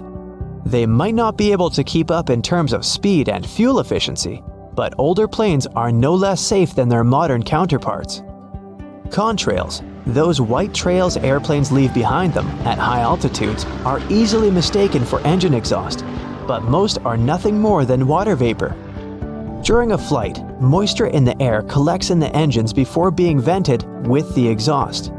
The hot, wet air leaving the engines mixes with the cool, dry air found at high altitudes, resulting in long, thin lines of vapor. Humidity determines when contrails form and how long they remain visible. Ever notice the numbers on the end of a runway? They're actually used to show the pilot which direction the plane is facing. For example, the number 36 is short for a heading of 360 degrees or due north. Along with numbers, the letters R and L indicate if the nearest runway is to the right or left. The lights on the tips of a plane's wings are called position lights or navigation lights, and they're used during times of reduced visibility. They help planes to see each other in the dark and can also tell pilots what direction an aircraft is traveling. The red light marks the tip of the left wing, while the green light is on the right. The third light is white and found on or near the tail. It might seem odd that the flight crew cares whether your window shades are up or down. The main reason is so that the passenger's eyes can adjust to the outside light. Mostly, it's just a matter of getting people on and off quickly. But in an emergency, the last thing they want is people stopping to blink before they evacuate the plane. A shadow is cast when you have an object in the path of light. Light travels in a straight line, which is why you always get a shadow when something's in front of a light source. Birds and airplanes are no exception. They do cast shadows, but we can't see them. The closer the object to a source of light, the denser its shadow, and vice versa. If the object is too far away, its shadow disperses. A commercial airplane flies at 35,000 to 40,000 feet. At such a height, you barely see the plane, let alone its shadow. It's too far from the Earth's surface, so its shadow is scattered, and you can't see it. The same goes for birds. But if there was a giant asteroid passing by the Earth, you'd see its shadow, based on the same principle by which lunar and solar eclipses work. A solar eclipse is when the moon is directly between the Earth and the sun, blocking the sun's rays. That casts a shadow on some parts of the Earth. The moon is 400 times smaller than the sun, but it's also 400 times closer to our planet than the star, which is why they seem the same size in the sky. But since the moon is smaller, its shadow is not big enough to cover the whole Earth, so it's only cast to some parts of it. Lightning is never a triangle, straight line, or circle. It has a zigzag shape. Lightning is an electric current, like those you have in your house, except this one is much more powerful. It always takes the path of least resistance. There are lots of things in the air, like dust particles, gases, and other substances, so it's uneven and irregular. Let's say you have a mound of sand.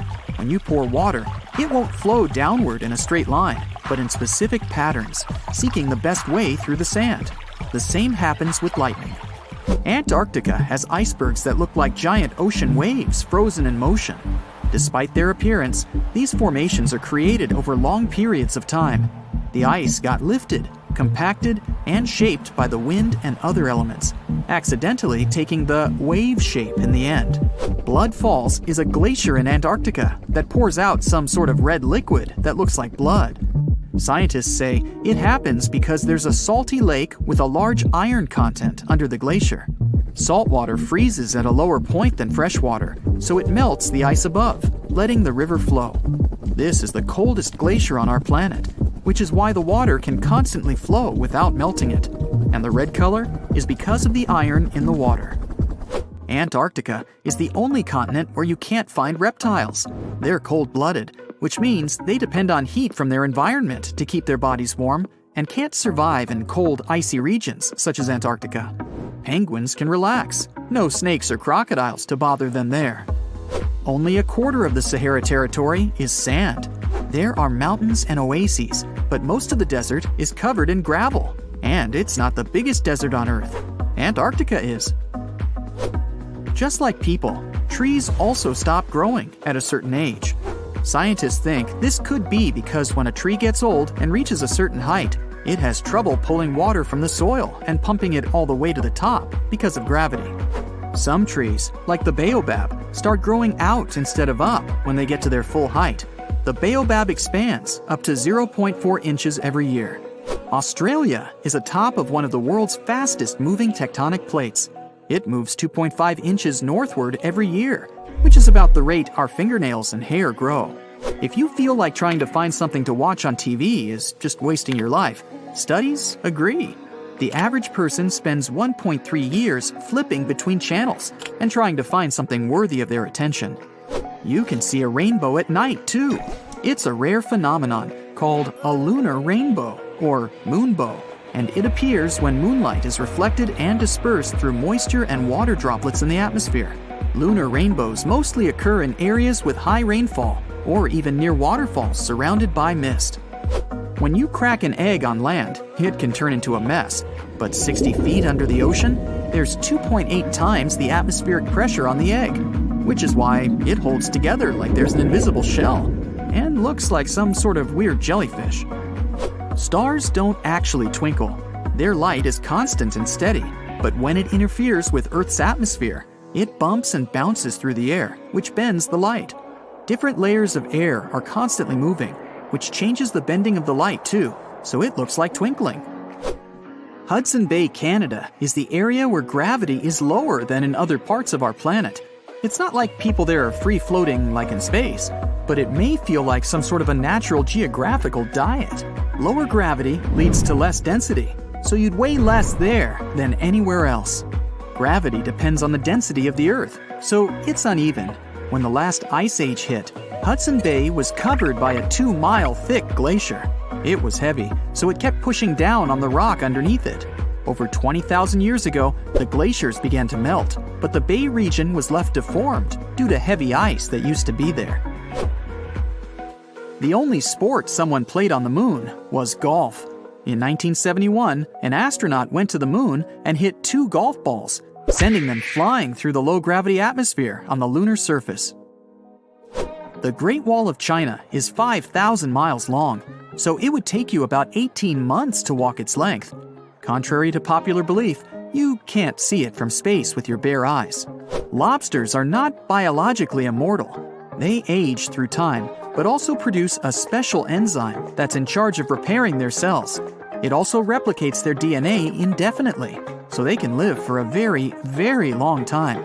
If you went to the deepest part of the ocean, you'd feel an incredibly strong pressure, more than 8 tons per square inch, which is like having 50 jumbo jets lying on top of you. The sun is the biggest object you can find in our solar system. While there are so many rocky planets, gas giants, asteroids, and dwarf planets, the sun still makes up 99.8% of the total mass of our system. The sun is in the most stable stage of its life cycle at the moment, but in around 5 billion years, it will run out of hydrogen, its fuel. We can see sunsets because the atmosphere of our planet acts like a prism. Science calls it scattering. There's more distance between us and the sun at the time of sunset, meaning more particles and molecules are in the air. They scatter some of the short wavelength violet and blue light off in different directions. This process happens millions of times before the beam of sunlight gets to our eyes, and that's when we see some other colors of the spectrum, such as orange or yellow. Tsunamis can reach a speed of more than 500 miles per hour, which is as fast as a jet plane. They retain the energy, which means they can move across the ocean and almost not lose energy at all until they reach the shore. Octopuses are some of the most intelligent creatures in the sea.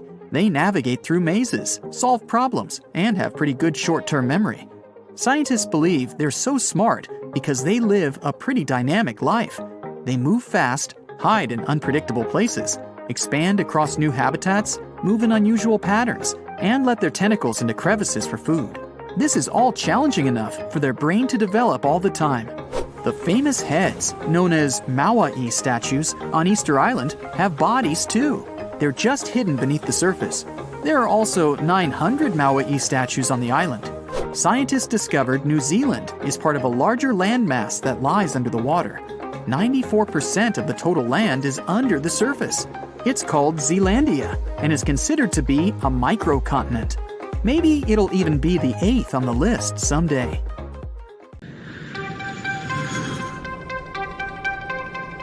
Seat pockets on planes are mostly filled with in-flight magazines, a plane safety guide, and information about the airline.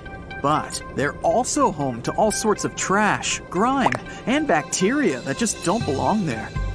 A passenger coughs into a tissue or wipes their runny nose with a handful of them. But instead of immediately getting rid of them, it gets placed into the seat back pocket. Now another passenger comes along on the very next flight, sitting in that same exact seat.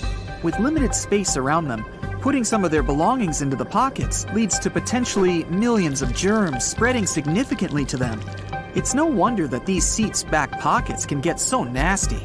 Everybody puts their trash inside of them. Passengers often leave uneaten candy bars, diapers, apple cores, and nuts. This leaves crumbs and other matters everywhere. All of this trash is taken out before the next flight, but they're rarely ever deeply cleaned. It's all dependent on the airline itself as to how often they'll really clean the plane and wipe everything down properly. The plastic tray tables where we eat and place our things are one of, if not, the dirtiest parts of any airplane. These seatback tray tables that we use can have over 2,000 CFUs, colony-forming units of bacteria, per square inch living on their surface. The ridged texture keeps cups of soda from sliding off the table, also creating tiny mountain ranges where the microbes attach themselves. Sugary sodas and juices that spill onto tray tables throughout flights give bacteria the perfect environment to stay and feed. Bacteria love living on this plastic almost as much as human skin.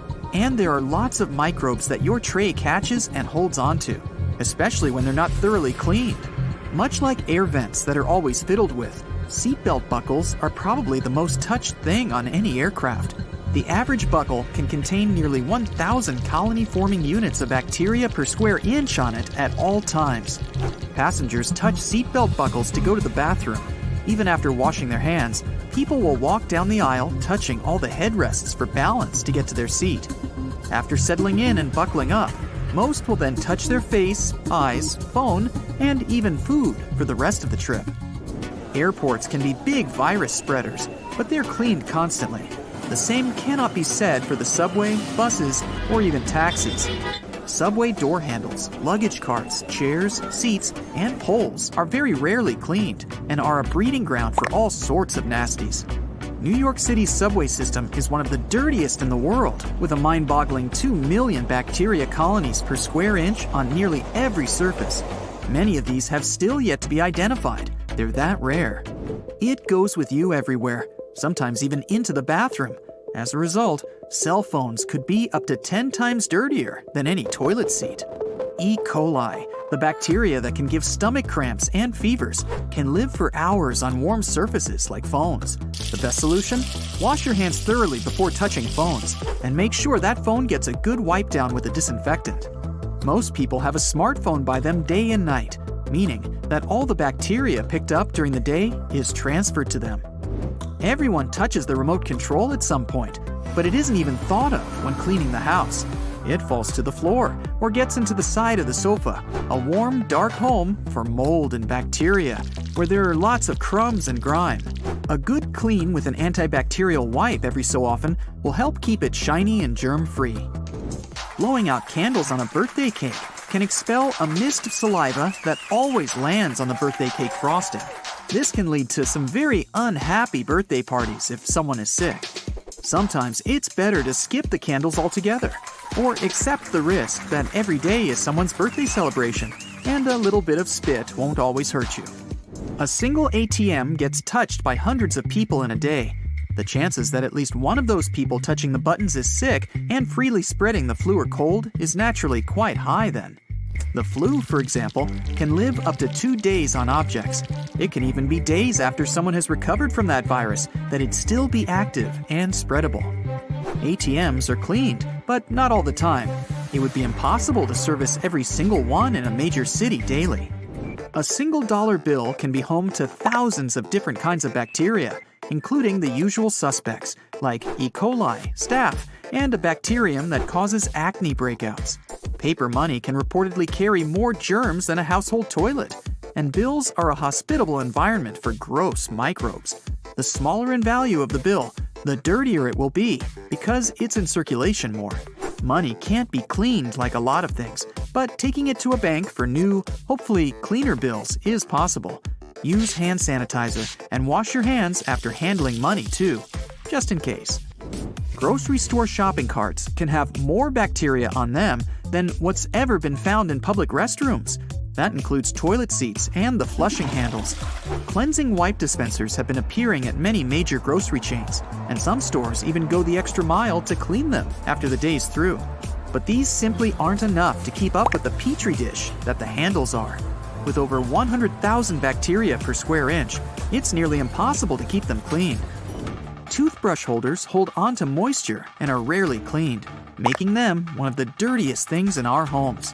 It can be filled with salmonella, E. coli, and lots of mold over time when it's not getting cleaned regularly. Wash your toothbrush holder in hot, soapy water every week to minimize the chances of getting sick. Toothbrushes should be changed every 3 to 4 months for a very good reason. It takes a while for the toothbrush to dry. This creates the perfect home for mold and fungus to spread and grow. There can be more than 600 different kinds of bacteria living inside of your mouth. A kiss alone can transfer about 80 million bacteria from one mouth to another. A good brushing routine will have around 1,000 to 100,000 bacteria living on each tooth surface. But for those that don't brush, bacteria can be up to 100 million or 1 billion bacteria on each tooth. The dirtiest thing in our home can only be one thing: the kitchen sponge. It's wet, absorbent, and food and dirt are rubbed into it all the time.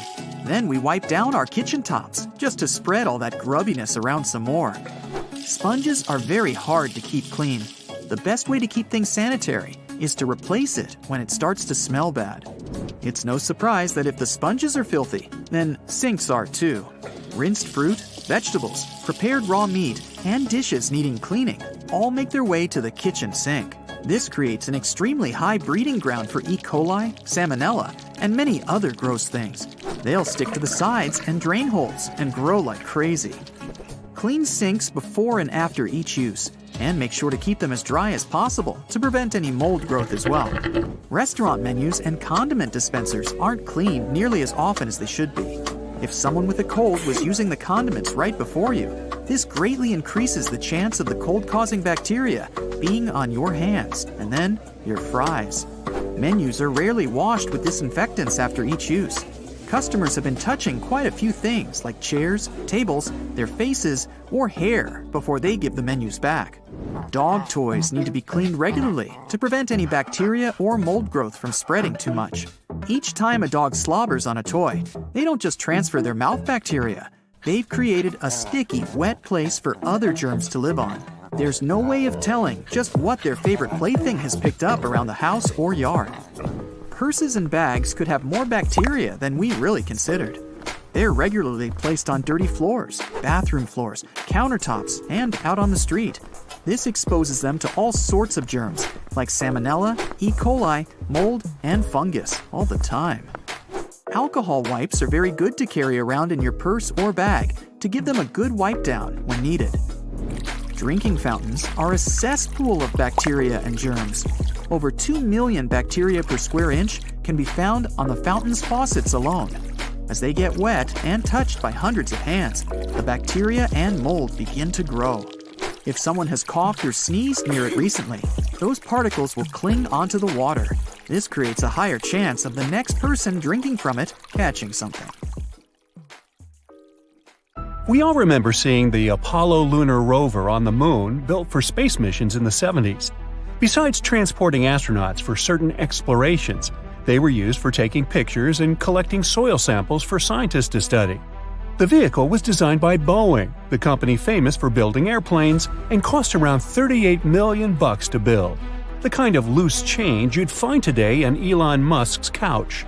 In the far future, technologies will be so advanced that a regular car for the moon will behave like a regular SUV we have today. It'll have a sleek look and might be produced by some famous car manufacturers available. Back then, the lunar rover used a T-shaped throttle to move the car left, right, backward, and forward. The futuristic one can be voice-controlled and require minimal human control. And we can't leave out the Earth roof. Hey, you really don't need a moon roof on the moon. Anyway, the moon's driving conditions are not that extreme compared to Mars or other planets. It's hard to believe that the first landing craft to enter Mars was Viking 1, launched on August 20, 1975.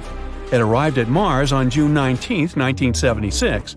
But decades later, Curiosity, which had 6 legs and 6 wheels attached, took the stage as the cute robot explorer. It was designed for the rough terrain, so in the distant future, a human-operated vehicle can have a similar design for people who want to cruise by the Mars sunset. For any human-designed car to work on planets other than the Earth, they have to be electric or anything else that can produce an unlimited supply of energy. Gas-powered vehicles won't work in the vacuum of space, and certainly not on any planet other than our own. It can be powered by the strong sun and convert the energy to run the vehicle. The interior has to accommodate the extreme conditions on the planet, since the atmosphere is very thin and unbreathable. It has to be very warm, since Mars can reach sub-zero temperatures. The matter of gravity isn't that extreme, but frequent dust storms are the problem. The vehicle will also have wheels attached to legs to maneuver around properly, since the terrain is difficult to get around in. Now, my 2 cents here? Well, I think an all-leather interior with 6-way seats front and back will be nice. Adding a 12-speaker sound system with RU Sirius FM radio is a must. Did I mention the Earth roof? Yeah, I did. And don't forget the 60/40 fold-down rear seats so you'll have plenty of room to haul your camping gear on your weekend escapes. Meanwhile, it's still possible to have a panoramic glass view of the interior in a project like a tour bus on Mars. There are plenty of locations to discover, like the tallest mountain in our solar system and the snowy Carbon Peaks. The Red Planet can also have an express train ride that can take you from one place to another. It'll be one of those luxurious cabins that will take you from one landmark to another since Mars becomes colonized and established. The train will also be electric-powered or powered by another power source. Mars is a place where it's possible to have all kinds of vehicles, since the conditions aren't that different from Earth's. Just don't go outside without a helmet.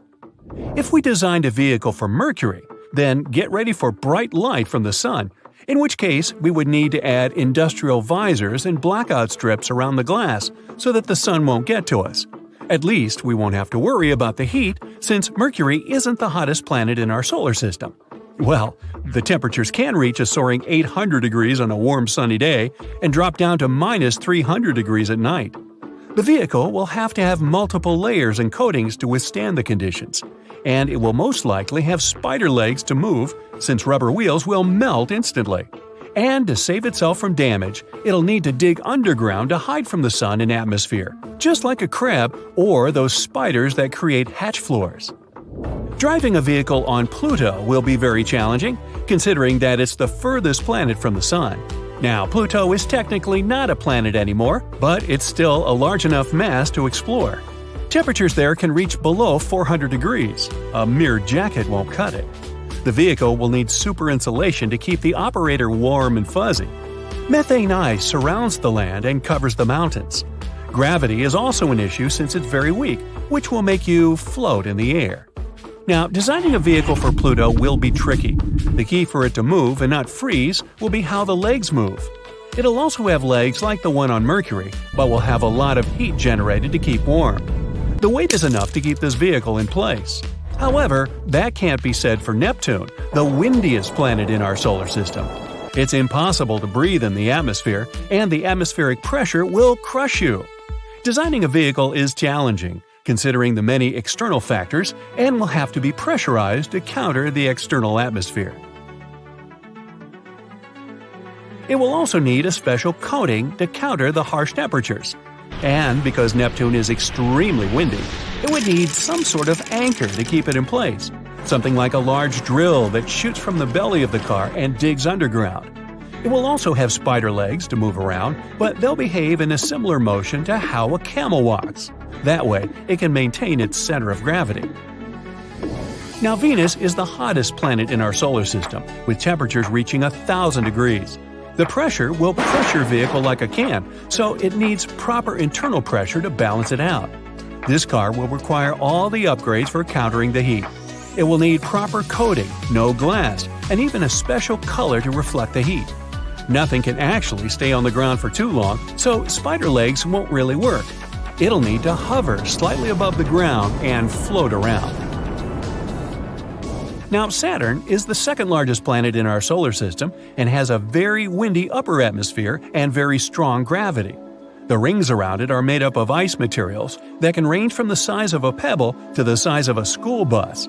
The pressure is so strong that you'd be crushed the second you reach its atmosphere. Designing a vehicle would be very challenging and weird. It'll need the best technology for withstanding the crushing pressures and harsh temperatures. The vehicle will have to be large and composed of many internal layers. Since the upper atmosphere is windy, the vehicle will have to remain on the ground for as long as possible. Scientists don't know much of what the surface looks like, so the vehicle will have to be prepared to move on solid surfaces, liquid, and anything else in between. Now, I think it's called slop. It'll need mechanical arms to maneuver through the possible rugged terrain and multiple legs like a centipede. Those arms can pick up things and move them out of the way if it faces some obstacles. The long body can also detach itself and break into smaller pods for a quick escape. From what, we don't yet know.